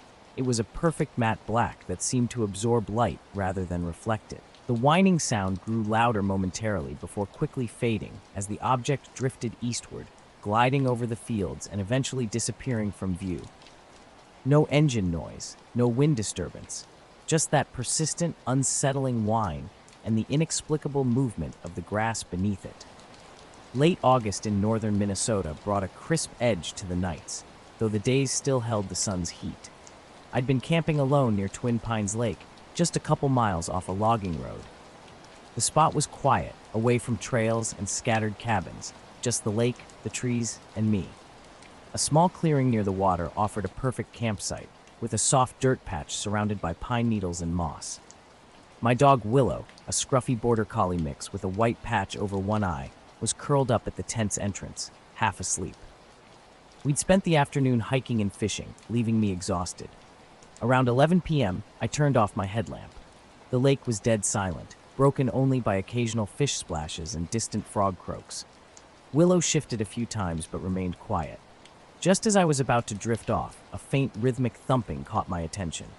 Sudden, a strange black oval shape moved silently overhead, causing the grass to bend without a sound. An eerie hum filled the air, then vanished as quickly as it appeared. The grass gradually settled back to normal, as if nothing had happened. Charlie, my dog, came over to me with his tail tucked between his legs. I dropped my hammer and sat on the ground, trying to process what I'd just seen. Packing up my tools, we drove home. Throughout the journey, I kept glancing in the rearview mirror, half expecting to see that shape again, but nothing followed us. That night, sleep eluded me. Every time I closed my eyes, I saw the black oval moving silently, the grass bending beneath it, with a strange whine-like echo in my ears. The next day, I checked news and local forums. Nothing unusual was reported. No missing planes, no drone sightings, no strange reports. A few days later, I returned to the site during daylight. Everything looked normal. The grass showed no damage, the fence posts were intact, and only my disturbance was evident. Charlie seemed unaffected, showing no lasting fear or anxiety. I still can't explain what happened. The quietness, the grass movement, the shape itself, none of it matched anything I'd ever heard about or seen before. Perhaps it was an experimental aircraft or drone. Maybe it was just a trick of light and sound. But something about that moment felt deeply unsettling, as if I'd accidentally glimpsed something never meant for human eyes. A low, heavy sound broke the silence of the woods across the lake. Not loud, but distinct, like a slow, distant heartbeat. After about a minute, everything went quiet again. I thought it was probably just a moose or some other animal moving around and tried to go back to sleep. But something felt wrong. Willow's ears perked up, and she let out a low growl, staring intently into the dark woods. I switched on my flashlight and swept it across the tree line. Nothing but shadows and dark shapes greeted me. The unease lingered. Dawn came around 5:30 a.m. Fog rolled over the lake, and the sky was a soft gray blue. Chilly air surrounded me. I realized Willow was missing from the tent entrance, unusual for her. When I stepped outside, something strange caught my eye. The ground around the tent was covered in huge, perfectly round impressions. These weren't footprints, but shallow pits pressed deep into the soft dirt. They were spaced evenly in a pattern I couldn't understand. It looked like something incredibly heavy had hovered just above the ground and settled down with immense weight, yet nothing was there. I knelt and ran my fingers over one of the marks. The dirt was compacted, slightly cracked around the edges, clearly pressed hard during the night. Strangely, no pine needles or twigs were crushed nearby. Only these precise dirt formations existed. The clearing showed only Mai and Willow's footprints. No other tracks, no animal signs, no broken branches. The ground remained completely undisturbed except for these mysterious impressions. I called for Willow. Her barking came from near the water's edge. When I found her, she stood stiffly, staring across the lake. She didn't respond to my calls and soon ran back to the tent, staying close to me afterward. Something felt off. The forest's usual smells were muted, and an eerie silence hung in the air, as if everything was holding its breath. While packing up, I noticed my GPS watch had lost time. Almost 2 hours had mysteriously passed between my last time check and when I woke up. I was flying a routine training mission out of Mind Regional Airport late summer of 17, having wrapped up my active duty just a couple of years prior. I'd taken a gig with a small private flight school, doing mostly basic pilot training and navigation work. Nothing fancy. That evening was perfect. Clear skies, good visibility. I was in a Cessna, a 172, doing touch and goes with a student near the edge of controlled airspace. Around 8:30 p.m., my radio suddenly crackled with an unusual transmission.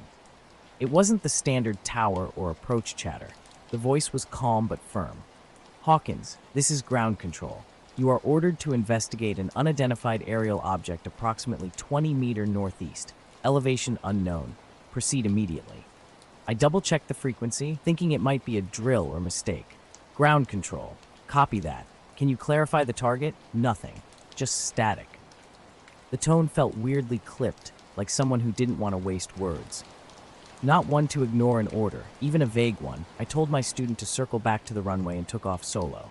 I climbed to about 7,000 feet, heading northeast as instructed. Twilight was fading, the sun sinking below the horizon. I switched on my radar scope, nothing but typical clutter and faint blips from other small aircraft. I tried calling ground control for updates. The line was dead, no further information. About 10 minutes into the flight, something caught my eye. A faint glimmer off my left wing tip, just past the treetops far below.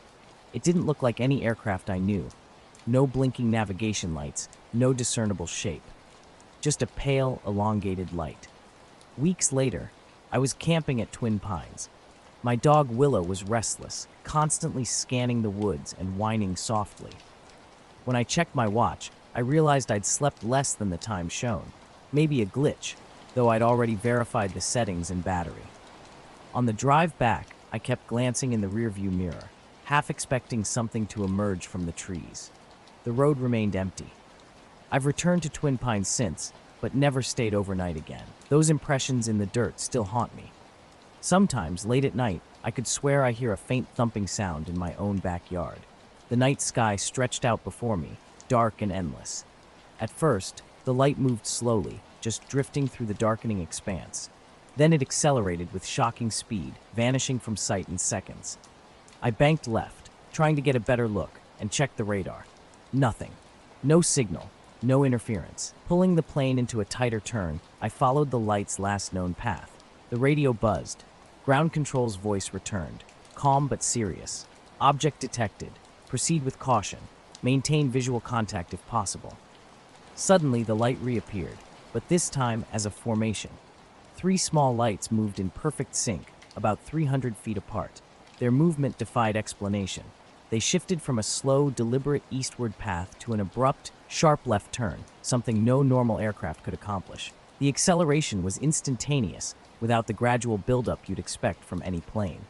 My little Cessna couldn't match their speed or agility. The objects vanished in a blink. No contrails, no sound, no radar trace. The radio went silent again. I circled the area, searching desperately. Then the instruments started acting strange. My altimeter jumped erratically. The compass spun briefly before settling. The GPS signal dropped out. I tried calling for help, but the frequencies were dead or filled with static. Heading back toward Minden, I felt unsettled. The control tower came online, confused by my delayed return and odd altitude readings. After landing, I debriefed with the tower supervisor.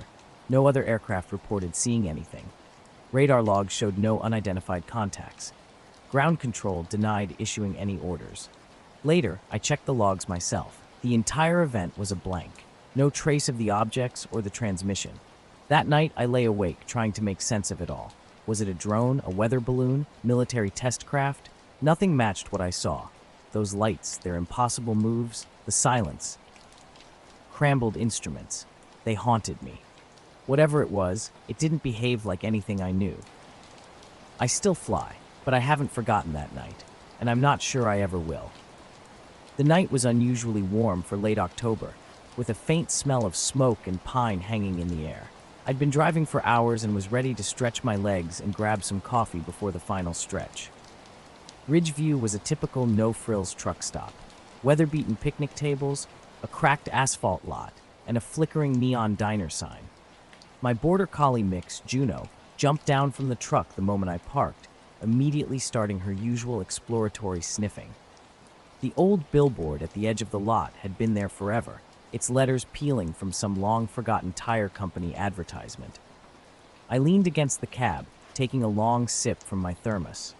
Juno seemed wary as we walked toward the billboard's edge. The tree line behind it was thick and shadowy, even under the street lamp's faint glow. Normally, this area would just have the occasional raccoon or deer moving about. But something was different this time. A shimmer caught my eye near the billboard's base. At first, I dismissed it as heat waves or tired eyes playing tricks. Yet the shimmer seemed oddly solid, like a silver veil hovering just above the ground. When I blinked, it vanished completely. Juno froze, her ears pricked, staring intently into the dark woods. An uneasy feeling tightened in my chest. The rest stop remained completely silent, no vehicles moving in or out. As I approached where the shimmer had been, I noticed something strange about the billboard itself. Its lower corner was warped and melted, the metal bent in a way that defied logic. Street lamp light revealed a jagged, scorched hole. Crouching down, I ran my fingers over the metal. It was warm, almost hot to the touch. Yet there was no smoke smell, no burned grass, just the inexplicably melted metal. Juno growled softly, a low and unsettling sound. I stepped back, scanning the tree line again. The night remained quiet, stars pinpricking the sky. But the woods seemed darker somehow, as if a shadow had settled deep within them. The night was cold, an unnatural chill that hit my face like a sudden shock. I was camping alone near Lake Shasta, far from any official campsite, surrounded by dense forest and steep hills with logging roads that vanish after winter. My tent sat at the base of a slope, about 100 yards from the shoreline. It was late September, clear and dry during the day, but nights could get sharp. I'd made a small fire, heated a tin of chili, and gone to sleep around 10. No drinks, no drugs, just a solid, deep sleep. At 3:14 a.m., I woke up. I know the time precisely because I checked my watch immediately. Something felt wrong. The tent flap was open, zipper pulled halfway down. This wasn't normal. I always zip the tent fully. It's a habit that keeps bugs out and heat in. I never leave it open, not even when getting up to pee. Initially, I wondered if I'd accidentally unzipped it while sleeping, though I'd never done that before. But then I noticed my gear, and that's when things got strange. Later, driving home, I couldn't shake the weirdness of that night. Days passed, and the experience lingered. I checked the news, but found nothing about incidents near my campsite. Weeks later, I found myself thinking about another odd experience. I'd been driving late one night, stopped at a diner, and noticed something peculiar about a roadside billboard. A section seemed strangely melted, with a faint silver shimmer that disappeared when I blinked. I called the billboard's manager, Earl, who seemed puzzled. He mentioned some electrical issues, but nothing definitive about the melted metal. They promised to investigate, but I never heard more. Now, every time I pass that billboard, I can't help but glance over, half expecting to catch that mysterious flicker again. The stillness of the campsite was unsettling. My electronics lay perfectly arranged on the pine needles, about 6 feet from the tent's edge, each item spaced with an almost deliberate precision. Everything was powered off, which was unusual for me. My phone, typically in airplane mode during these trips, was completely shut down. The GPS was off. Even my headlamp, normally zipped inside the tent's gear pocket, now sat outside with the rest. Something felt wrong. I was alone in this remote area, familiar with the trails and certain no one could have approached without my hearing them. No footprints disturbed the ground, and the pine needles looked untouched except for my own previous paths. I checked my pockets. Wallet, knife, and keys were all present. Rationally, I tried to convince myself I might have moved the items during some half-conscious episode, but the explanation rang hollow the longer I considered it. I gathered my gear and quickly surveyed the campsite. Nothing else seemed disturbed. I zipped the tent flap, secured it with my small clip, and lay back down. Sleep was impossible. I remained hyper-aware, listening to the forest's unnatural silence.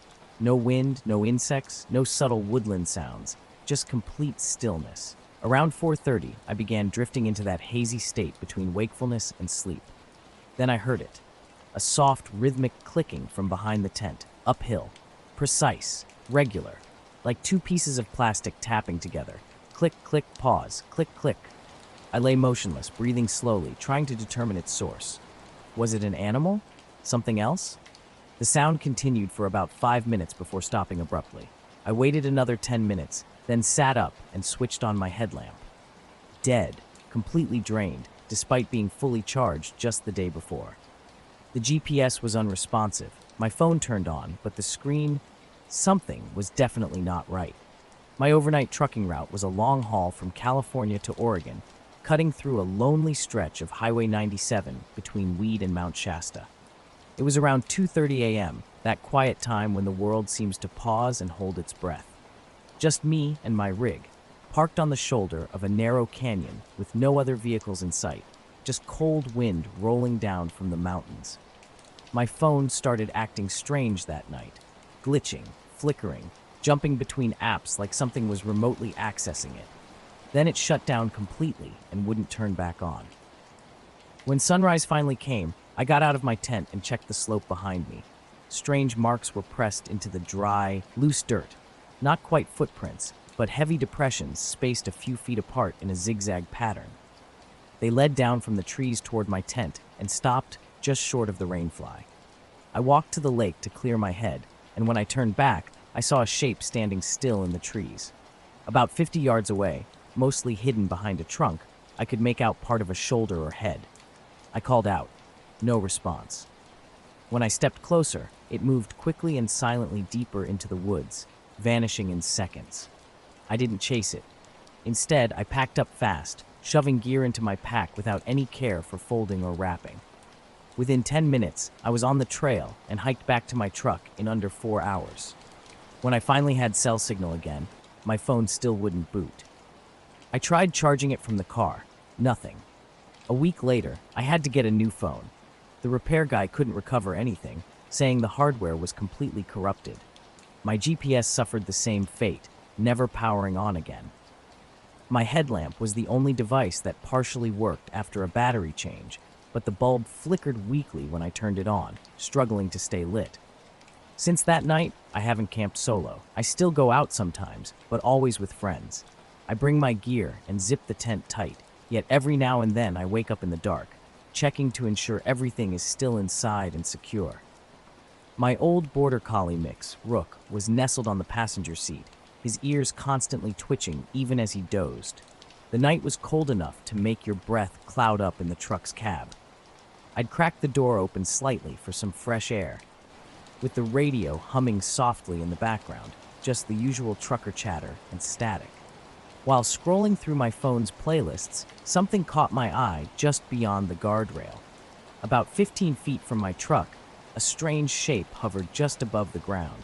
It wasn't quite solid, more like a silhouette made of swirling smoke or heat haze. Against the roadside dirt and dark trees, I could see it clearly, but it wasn't casting any light. Its movement was what really got to me.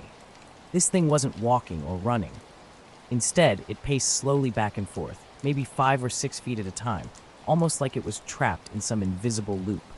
No feet touched the ground, just this dark, blurred shape gliding silently above the gravel. I rubbed my eyes, thinking fatigue or the cold might be playing tricks. But Rook lifted his head and stared directly at it, a low growl rumbling in his throat. When I tried to take a picture, my phone's screen went black momentarily before returning with no signal. I flicked the flashlight app on and off, hoping for a better view. The shape remained unchanged. No light reflected off it, no shadow. Just this odd form, continuing its repetitive pacing in the darkness. Then I noticed something else. A deep, low thrum vibrating through the air. It was so faint at first that I almost missed it. This wasn't coming through the speakers or radio. It was physical, like standing near a quiet but powerful engine pressing against my chest. Rook's growl stopped. He sat up straight, ears pricked, completely still. He wasn't barking or whining, just tense, as if he sensed something was wrong but couldn't explain what. Cautiously, I rolled up the window and locked the doors. Grabbing my flashlight, I told Rook to stay put, though he was already frozen in place, watching intently.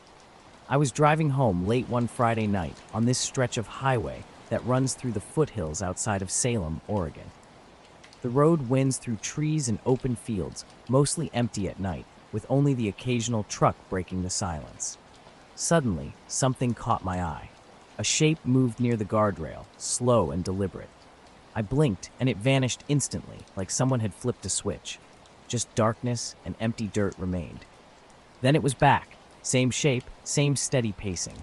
A low thrum filled the air, seeming to pulse louder and then quieter. It wasn't focused on me exactly, but I knew it was aware of my presence.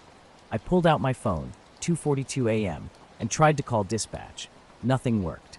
The radio was static, the GPS frozen. It felt like the entire world had gone dead right in this spot. I considered getting out to investigate, to check the shoulder or the trees, but something held me back. Not quite fear, but a warning I couldn't ignore. The air felt thick, heavy. My chest ached from the persistent thrum, and Rook's hackles were raised. I locked the doors and kept my eyes fixed on the shape pacing just beyond the guardrail. Its movement was rhythmic, trapped in an endless loop, never approaching, never leaving. After about 10 minutes, the thrum faded, and the shape dissolved into darkness like smoke blown away by wind. Absolute silence returned. My phone buzzed, a text from dispatch about a rescheduled stop. I didn't respond. I waited until dawn began to lighten the sky, then finally rolled onto the highway.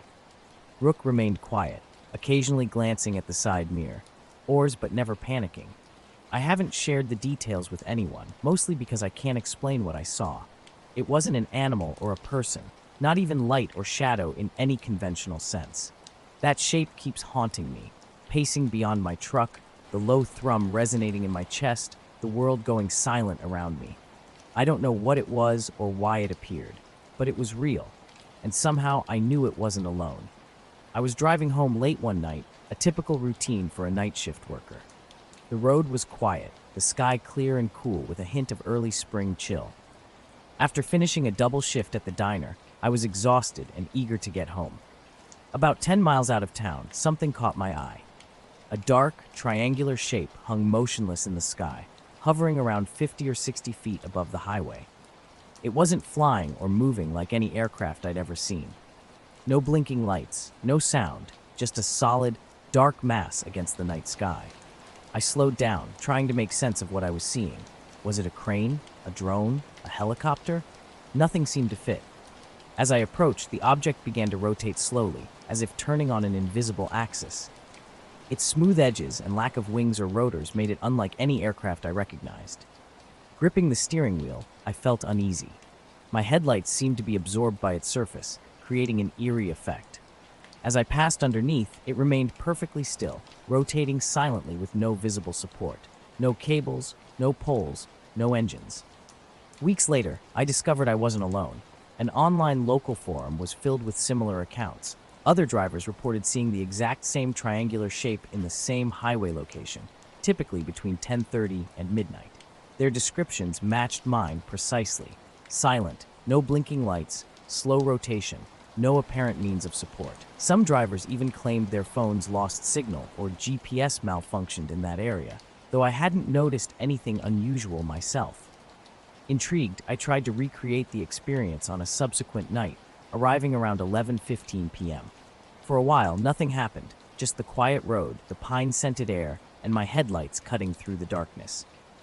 Then, unexpectedly, something appeared. I'd been driving all day, running on fumes, and pulled off the highway at that rest area just before midnight. Every time I drive this highway at night now, I glance up, half expecting to see it hovering silently, rotating, waiting. No flashing lights, no noise, just there watching. The next morning, I went back out with my phone camera, hoping to catch something. But no matter how many times I passed that spot during the day, the shape never appeared. It was like it only showed up at night in the dark. One night, coming back from a friend's place around 2 a.m., I noticed headlights behind me. Thought it was someone just catching up, but as I glanced in my mirror, the car behind me slowed down too, then stopped on the shoulder. I pulled over to see if they needed help. The driver was a woman named Laura, a local from down the road. She told me she'd seen the same dark shape hovering over the highway that night and had been too creeped out to drive past it. We talked for a bit, and she said she felt like the thing was watching her too, like it was waiting. Neither of us could explain what it was or why it just sat there spinning slowly. I'd stopped driving that route late at night, figuring it was better not to mess with whatever that was. I told a coworker about it, but he just laughed it off. Said I was probably tired or imagining things. Another driver I talked to said they saw the same thing about a month earlier, thinking it was a weather balloon or a military test. That made me wonder if it was some secret government stuff. But I'd never seen a balloon just sit still and rotate like that. No noise, doesn't add up. The weirdest part was how calm it felt. You'd think seeing something like that would freak you out, but I was just quiet. Like the thing didn't want me to be scared or anything, just there watching. The same dark shape appeared, hovering over the same spot, rotating slowly. I slowed down like last time, watching carefully, and swear my radio started to cut out like static crackling in and out. The signal was spotty for a few seconds, then came back. The thing didn't move or make a sound. I thought about stopping and getting out of the car, but something made me stay put. I kept my eyes on it as I drove past again, but by the time I was 10 miles down the road, it was gone. I never saw it again after that last sighting. I was parked in the far corner of a nondescript truck stop, away from the other rigs. Just some concrete slabs, a few scattered trucks, a dimly lit bathroom building, and a couple of vending machines. Nothing special. I decided to catch some sleep before finishing my route. The last thing I remembered was checking the time, 3:17 a.m., and setting my alarm for 4 hours later. I laid back and quickly drifted off. When I woke up, something felt fundamentally wrong. Not just the typical post-sleep disorientation, but like the entire world had subtly shifted. The sky outside was an unnatural color, a muted greenish gray that definitely didn't match the time of night. It should have been pitch black at 3 a.m., but this strange light hung motionless. I blinked, thinking maybe I was experiencing some bizarre sleep paralysis or dream state. But no, the weird color remained unchanged. Then I noticed my clocks, every single one. My phone, the dashboard digital display, even the CB radio clock was frozen at exactly 3:17. This made no sense. I just woken up, hadn't I? My phone screen was dead, despite being fully charged when I fell asleep. I tried turning it on multiple times. Nothing. An unsettling feeling crept up my spine. That's when I heard it, a low, steady hum coming from underneath my trailer. This wasn't like normal truck or highway sounds. It was smooth, continuous, almost mechanical, but in a way I couldn't quite define. Not loud, but definitely present, like something was vibrating beneath me. I climbed out and checked under the trailer. Nothing. No equipment, no animals, no explanation for the sound. Back in the cab, I tried starting the engine. The key turned, dashboard lights flickered, but the engine wouldn't start. No matter how many times I tried, it remained silent. Looking up again, the sky was unchanged, stuck like a broken picture, suspended in an unnatural, lifeless moment. I walked toward the bathroom building, hoping to find someone awake, or at least get a clearer view of the sky. The humming gradually faded as I moved away from my truck. When I reached the building, an eerie silence greeted me. No sounds, no lights, no movement. The vending machines were completely dead. The door was heavy but unlocked. Inside, the air felt stale and cold, with fluorescent lights off. Standing in the restroom, I looked in the mirror and felt a deep sense of unease. My reflection seemed normal, but the room felt hollow, as if the light was just an illusion. Through the window, the sky remained a dull green gray. A shadow flickered in my peripheral vision. I spun around, but nothing was there. Back outside, I noticed my truck's dash clock was still frozen at 3:17. My phone was dead, with no signal. I sat on the concrete slab, trying to make sense of the situation. Suddenly, the humming returned, louder this time. It seemed to come from the field beside the rest area. I shined my flashlight toward the tall grass, catching a glimpse of something smooth and dark slipping behind a tree. My voice felt distant when I called out, as if swallowed by the stillness of the night. The humming stopped again. Uncertain whether to return to the truck or search for someone, I finally walked back to the cab. As I approached, the humming resumed, steady and low, vibrating through the ground. Inside the truck, I tried starting the engine without success. Something caught my attention. The green ABS light on the dashboard was blinking in sync with the humming, which was unusual while parked. I turned off the ignition completely. The light went out, the humming stopped, and the sky gradually returned to its normal nighttime colors. Blinking a few times, everything seemed normal again. My phone's clock came back to life, showing 3:19. I woke up standing barefoot on the cold, damp grass in my backyard, staring up at the sky. Nothing felt right. A steady, high-pitched ringing filled my head, similar to the sound after a loud concert. It wasn't deafening, just a constant tone that seemed to occupy every corner of my mind.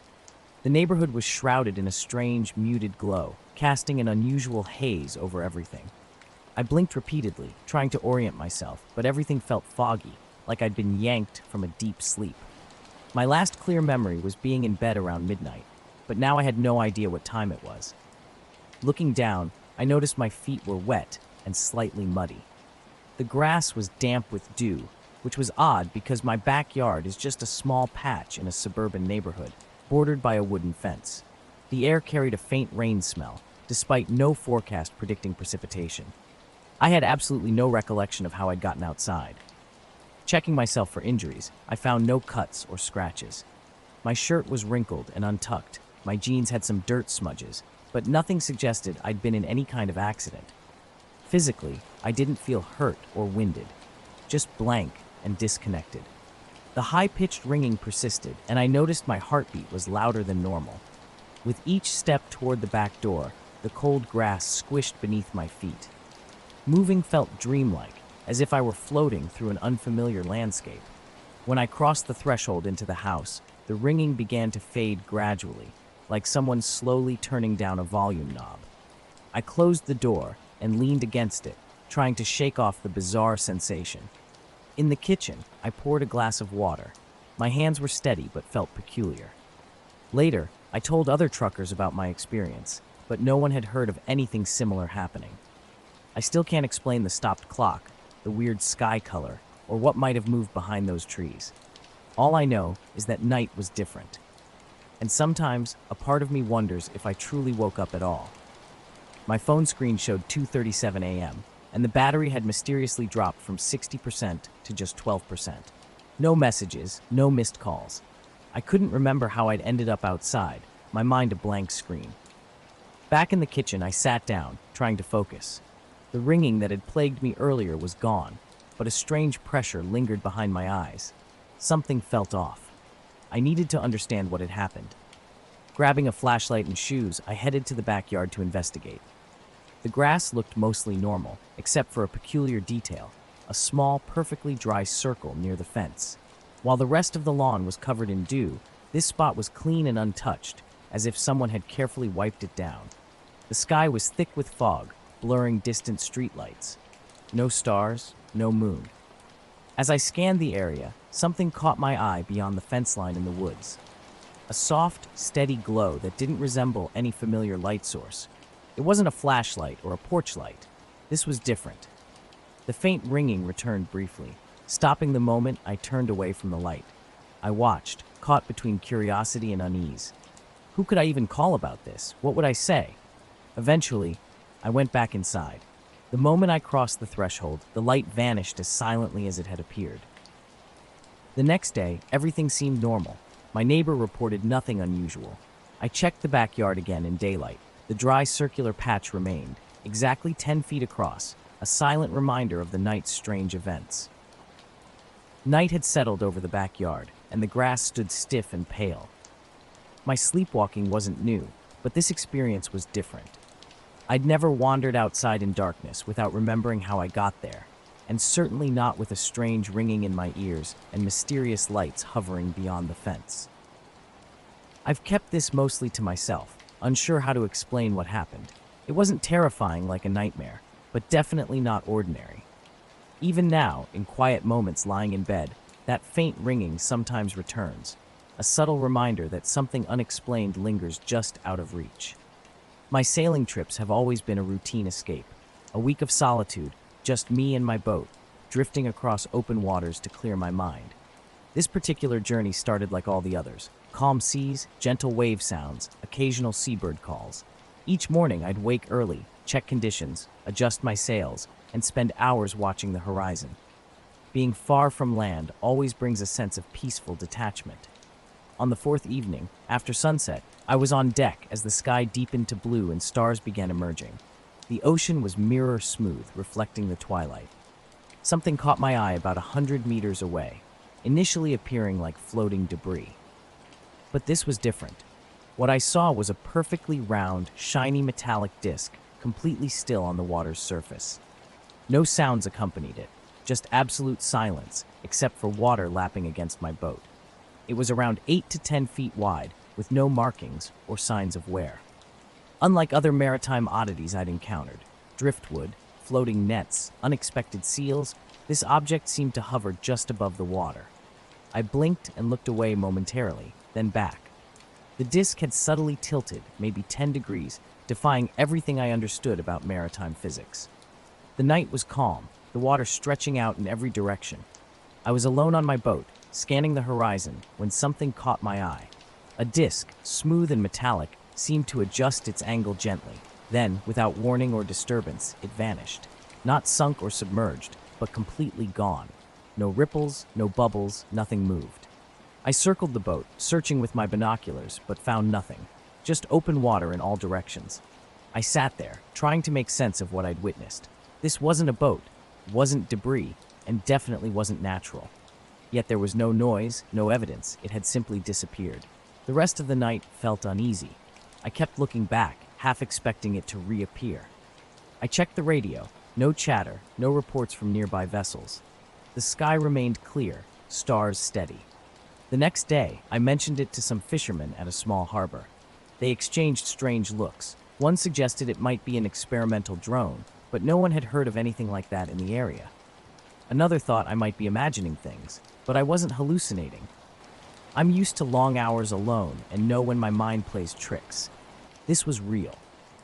That night, anchored near the coast, I kept replaying the moment.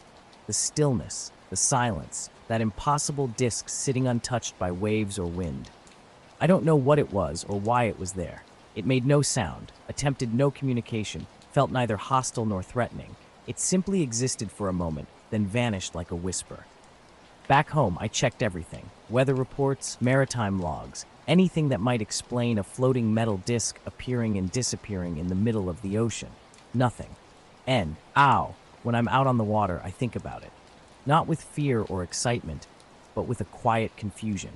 I saw something that shouldn't exist, something I still can't understand. We took my Forerunner down an old service road cutting through empty BLM land. No signs, no fences, just wide open space and low scrub. Complete solitude. As dusk fell, we found a flat spot nestled against a rock formation that offered a solid windbreak and good ground for camping. Our setup was simple: tent pitched, sleeping bags rolled out, a quick dinner of jerky and canned beans. We skipped the camp stove that night, eating cold and watching the stars emerge. The sky was unbelievably clear, unlike anything I'd ever seen before. We lay outside the tent, tracking occasional planes and satellites. We turned in around 10 or 11. The night was eerily silent. No wind, no animals. The cold settled in quickly, but our sleeping bags kept us warm. I remember hearing a distant coyote before drifting off. Sometime during the night, I woke up. Not from any sound, just awake. Lying on my back, I noticed the tent's zipper was partially open at the top, about 4 or 5 inches down from the peak. We definitely closed it completely before sleeping. It was too cold not to. I sat up and scanned the tent. My girlfriend slept peacefully beside me. Nothing seemed disturbed. No bugs, no missing gear, no unusual sounds. Yet I felt oddly exposed. Carefully, I zipped the door fully shut, trying not to wake her. Then I sat listening. Not scared, but hyper-aware. 20 minutes passed in absolute silence, that deep, dead quiet you only experience in truly remote places. Eventually, I lay back down. Sleep didn't come easily. When morning arrived, I was already awake. My girlfriend stirred and asked if I'd unzipped the tent. I hesitated, then admitted I had after seeing it open. She gave me a strange look, like she didn't quite believe me. As we stepped outside to make breakfast, we both froze. Right in front of our tent, something, or someone, had left a mark. The firewood was arranged in a perfect flat ring on the ground, each piece precisely spaced about 3 feet across, centered right in front of our tent door. We hadn't touched it. We hadn't planned on making a fire. When we went to bed, the bundle of maybe 8 or 10 sticks was still in the mesh bag by the back tire. I was certain because I'd stepped over the bag entering the tent. The sandy gravel ground showed no boot prints or tire tracks. Nothing surrounded the meticulously placed ring, just the wood, laid out as if measured by an invisible hand. We stood there in silence, the bright daylight feeling somehow wrong. The entire campsite seemed to be holding its breath. I walked the perimeter, checking everything. Our cooler remained untouched. Packs were zipped tight. I searched for any signs, footprints, drag marks, animal tracks. Nothing. The firewood was pristine, completely clean, no scratches, no soot, no insects, just dry sticks arranged in an impossibly perfect circle. Not even a single broken twig. I asked her again if she'd gotten up or heard anything. She hadn't. We're both light sleepers who would have noticed any approach. After about 10 minutes of bewildered standing, we packed up. No breakfast, no hike. We broke down the tent quickly, everything fitting back into the Forerunner. We hit the road by 9 a.m. Back in town that afternoon, I checked the firewood bag. It was empty. Not a single stick remained. We'd seen no other vehicles, no people. Nothing followed us. We never returned. My evening runs are routine. Same neighborhood loop, past the nature trail, along the golf course path. By 7 or 8 p.m., it's typically quiet. My smartwatch tracks everything: pace, heart rate, GPS, audio logs. It's become a habit that helps me unwind. That night seemed ordinary. I left around 8:15, just after sunset. Pink edges were fading from the sky. Earlier rain left everything smelling fresh and damp. The air felt cooler than usual that day. I almost grabbed a light jacket, but decided against it. My usual route took me off the sidewalk and onto the trail, winding behind houses and dipping into a narrow strip of woods between subdivisions. I've run this path countless times, knowing every bump and turn by heart. My earbuds were playing music, but not loud enough to block out surrounding sounds. I like to stay aware of my environment: footsteps, bikes, dogs. That morning was mostly quiet, with just a few birds chirping and a single car passing on the eastern road. I checked my watch just before hitting the half-mile mark. Everything seemed normal. My heart rate was in the 130s, my pace slightly slower than typical, but nothing unusual. Then something strange happened. In what felt like a blink, I was 20 feet further down the path, with no memory of how I'd gotten there. I was mid-stride, but something felt off. I stopped and looked around. The trail and trees were the same, but an unsettling silence had descended. My music had cut to static, like a poorly tuned radio. My watch showed I was paused, something that only happens when I deliberately hold the side button, which I hadn't done. When I tapped to resume, the run history revealed a 12-minute, 17-second gap in the middle of my route. I hadn't stopped or slowed down. I wasn't out of breath or tired. There was nowhere to rest in that stretch, and the ground around me was undisturbed, just pine needles and gravel. I continued, now moving more cautiously. An uneasy feeling crept over me, like I'd accidentally entered a space I wasn't meant to be in. The trees seemed different, closer, taller, or perhaps just leaning more ominously than I remembered. Moments later, the static in my earbuds disappeared completely, replaced by total silence. I walk my dog Beans every evening after work. Same trail through the woods behind our neighborhood, a narrow dirt path cutting through thick trees, running along a shallow creek before looping back near the cul-de-sac. I've done this route countless times. About 20 minutes in, something felt off. I checked my phone and the music was still playing, but when I paused and unpaused it, nothing happened. I tried skipping tracks. Still nothing. Pulling out both earbuds, I listened carefully. No bugs, no wind, no birds. Dead quiet. I realized I couldn't hear the highway, something that's always audible, even through dense trees. A strange sensation washed over me. I felt watched, not like someone was directly behind me, but as if something was acutely aware of my presence.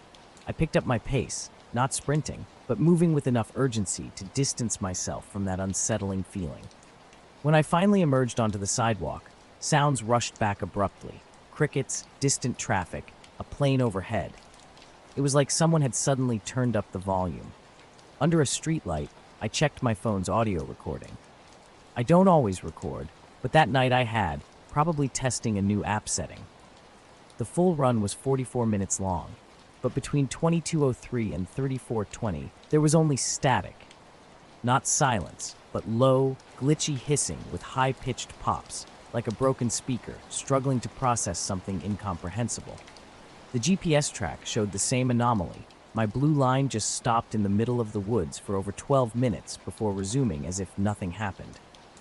I walked home, repeatedly looking over my shoulder, feeling uneasy until I was safely inside with the door locked. I've backed up the audio file. Every time I listen, I hope to catch something I missed, but it's just noise, broken, arrhythmic sound. The watch never glitched like that again. I still use the same route, but I haven't taken that trail at night since. Definitely, Telly not alone. The evening walk had become routine. I knew the path so well I could probably navigate it blindfolded. The creek stretched near the trees was familiar territory. Just another typical night, getting dark around 8, with the sun sinking behind the tree line. Beans, my small but confident mutt, was acting normal at first, nose in the grass, tugging ahead as usual. I had one earbud in, half listening to a podcast, not yet using a flashlight and relying on the fading light. Then everything changed. Suddenly, Beans stopped, completely froze. His ears went up, tail stiffened, head tilted toward the trees on the left. I pulled the leash gently, called his name, but he didn't respond. No growling, no barking, just intense stillness. Then I heard it. Not a sound from the woods or anywhere external, but inside my ears. A deep, solid tone that lasted about 3 seconds. No fade in or out, it simply existed and then vanished. I yanked out my earbud and looked around. No wind, no movement, even the birds had gone silent. When I looked up, something was moving above the trees, partly hidden by clouds. It wasn't like any aircraft or bird. This object glided slowly, steadily, almost floating but with clear direction. Black, not shiny, not matte, just a void. Its shape was strange. Not a disc or triangle, but more like a stretched, bent letter Z with sharp, uneven edges. I watched, waiting for it to reappear, but the clouds swallowed it completely. Those brief 2 seconds were all I got. Beans started whining then. Low, quiet sounds. His legs were stiff, leaning backward as if desperate to leave. When I crouched to pet him, I could feel a subtle trembling in his back, legs, and shoulders. I tried to move, tugging the leash gently, then more firmly. But he wouldn't budge. Just sat down in the dirt, refusing to move. Something had changed. Something was different, and Beans knew it. His eyes kept darting nervously, flicking upward and toward the trees like a dog sensing something invisible. I scanned the surroundings again, but nothing moved. The trees stood dead still, without even a whisper of wind. It felt like the entire world had paused. For about 2 minutes, I debated whether to pick him up or wait. Bean wasn't heavy, but carrying him through the woods while he squirmed didn't appeal to me. So I knelt down beside him and stayed quiet. I remember checking my phone, 8:17 precisely. I wanted to track how long this strange moment would last. Around 8:20, something shifted. The air felt different, as if an unseen weight had been lifted. Crickets resumed their chorus, and a gentle breeze finally stirred the branches. Bean slowly stood up, still tense, but now on his feet. He didn't pull forward, just let me guide him back the way we came. We didn't finish our usual loop, instead taking the path with the least tree cover. Back home, he went straight under the dining table and stayed there for over an hour. I sat on the couch, lights blazing, unconsciously still holding his leash. Part of me wanted to return and investigate, maybe with binoculars or a camera, but something internal warned me against it, like it would be a mistake. I checked the weather app and flight trackers. No storms, no unusual clouds. A plane had passed over the county earlier, but high up and heading west. Nothing low, nothing matching what I'd experienced. The next morning was even stranger. Our walk was normal, just around the block, avoiding the woods. Bean was back to his usual self, but when we passed the trail entrance, he stopped and backed away. I tried coaxing him, but he refused to go near it. The same thing happened the next evening. He'd walk past houses, sniff lawns, and mark his territory, but the trailhead made him pull back and stare nervously at the trees. Weeks later, we still stick to sidewalks. He won't go near those woods. I was 16, wandering the backyard on a rare warm night in late October. Rural Vermont can be like that sometimes. Not quite cold, but crisp enough that my jacket felt just right. I'd grabbed my dad's old binoculars, nothing special, and headed out to the small clearing behind our house. The woods surrounded me, creating darkness so complete it felt like being inside a black envelope. Stargazing had become my thing lately. Better than mindlessly scrolling on my phone, I thought. I'd learned a few constellations and enjoyed tracking satellites across the night sky. My dog Juno was with me, her usual scrappy self, sometimes sticking close, sometimes wandering and barking at random forest sounds. Near Orion's belt, a bright white dot caught my attention. It wasn't blinking like an airplane or moving like a satellite. This was different. Lower than the other stars, hovering just above the distant treetops. I focused my binoculars, steadying my shaky hands. Then something strange happened. The white dot split into two distinct points of light. They drifted slowly apart, maybe 2 or 3 degrees, then started moving back together until they merged into a single point again. The entire sequence lasted about 15 seconds. No flickering, no color change. Just a star seemingly deciding to divide and reunite. When I lowered the binoculars, Juno was looking up, her ears alert like she sensed something unusual. The backyard remained quiet, with only soft rustling from the woods breaking the silence. I raised the binoculars again, but the light had vanished, not moved, completely gone. Scanning the sky, left, right, up, and down, revealed nothing. The spot where the light had been looked like empty sky, as if it had never existed. I haven't seen that shape again, haven't heard that tone, but sometimes when it gets quiet, I still find myself checking the sky. The night was quiet, with only the usual woodland sounds, owls hooting, crickets chirping, distant dogs barking. But something felt different. I was outside when I saw it, a white star in the sky that suddenly split into two and then vanished. It didn't move like any aircraft I knew.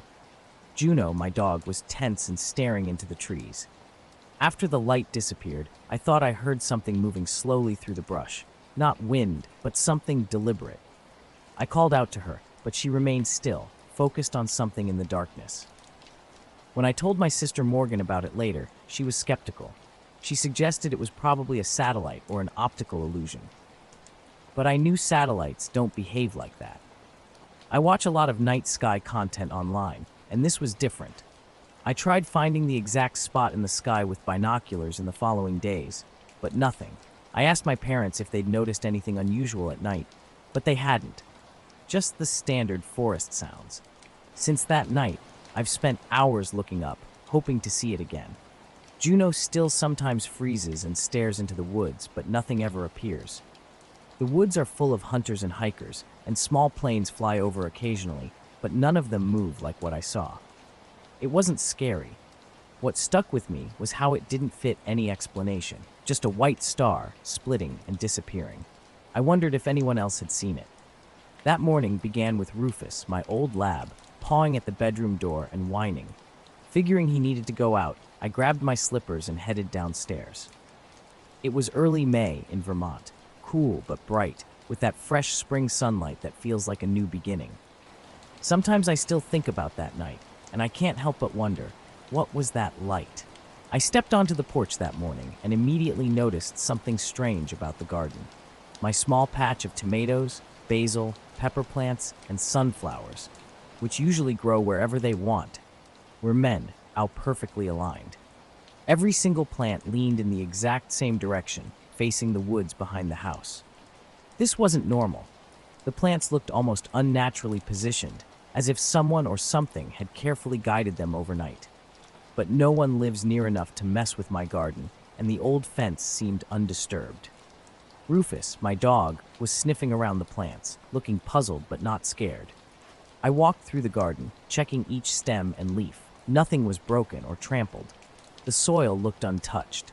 It was as if the plants had simply turned themselves during the night. At first, I thought maybe it was the wind, but the previous night had been calm, that quiet stillness you feel just before dawn. Throughout the morning, I kept checking. The plants remained fixed, facing the woods, even as the sun moved across the sky. Curious and slightly unnerved, I called my friend Irene, a botanist who used to work at the university greenhouse. When I described the situation, she was stumped. Plants don't just turn like that without a clear stimulus or cause. She suggested possible explanations, weird light reflection, maybe a new growth hormone in the soil, but her tone suggested she didn't really believe her own theories. That night, I watched from the kitchen window, Rufus half asleep on the rug. The full moon cast long shadows across the backyard. Around 2 a.m., something caught my eye. Through the trees, a faint light flickered, a dull, low-hanging glow, unlike any flashlight or car headlight. It hovered just above the treetops, barely visible. Night after night, something strange was happening. The first time I noticed, there was a light barely visible through the branches, not constant, but more like a pulse or shimmer. When I stepped outside with Rufus, the light vanished. But the plants seemed different, leaning slightly toward the woods as if reacting to something. I spent hours on the porch watching, but nothing more occurred. Days passed, and the garden transformed. Sunflowers turned their massive heads in unison, pointing in one direction. Even the usually chaotic tomato plants aligned themselves, searching for something invisible. Rufus became restless, growling softly outside and staring into the woods as if someone was there. Each time I looked, only trees filled the landscape. My attempts to discuss these oddities with neighbors yielded nothing. No one noticed or seemed concerned. One afternoon while gardening, I discovered something peculiar.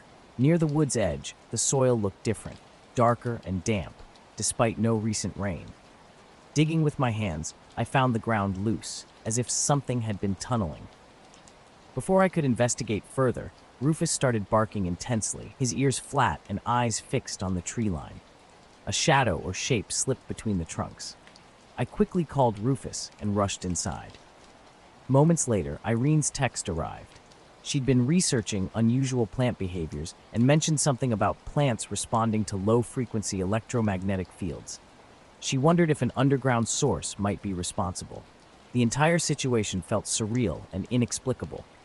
A few nights later, around 3 a.m., the house lights began flickering. The power cut briefly before returning. Rufus immediately became alert. Through the window, I watched the plants sway despite the still air.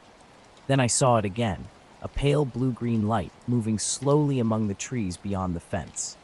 Flashlight in hand, I stepped outside with Rufus, drawn to the mysterious glow. I was hiking alone one night out in the mountains, where the sky is supposed to be really clear. I'd picked a trail I hadn't tried before, just to get some distance from the usual weekend crowds. It was around midnight when I stopped at a little clearing to catch my breath. Looking up, the stars were bright, way more than I was used to seeing from the city. I leaned back against a tree and just stared up at the sky for a while. I'm no astronomer or anything, but I'd always liked watching the constellations, Orion, the Big Dipper, that kind of stuff. That night, the sky felt weird, but not in a dramatic way, just off, like something was subtly wrong. At first, I thought maybe my eyes were playing tricks on me. The stars above me, the whole sky seemed to shift a little bit, not like moving fast or anything, but like the whole pattern was sliding sideways very slowly. It wasn't like the Earth turning. I know enough about that. It felt like the stars themselves were shifting. I blinked, expecting the effect to stop, or at least change. But when I opened my eyes again, the stars had snapped right back into their usual spots. I rubbed my eyes and looked up again, and the same slow shift started. It was subtle, but definitely there. I sat there for maybe 5 minutes, blinking a bunch and watching. Every time I blinked, the stars realigned perfectly. Every time I opened my eyes, they'd start drifting out of place again, slowly sliding to the side, like the sky was warped or bent just for me. It felt like the world itself was breathing, only it wasn't the air or the trees. It was the stars. And somehow, I was the only one who could see it. I started to feel kind of uneasy. The forest was silent, except for some distant rustling, probably from an animal. My dog Rufus was with me, and he was getting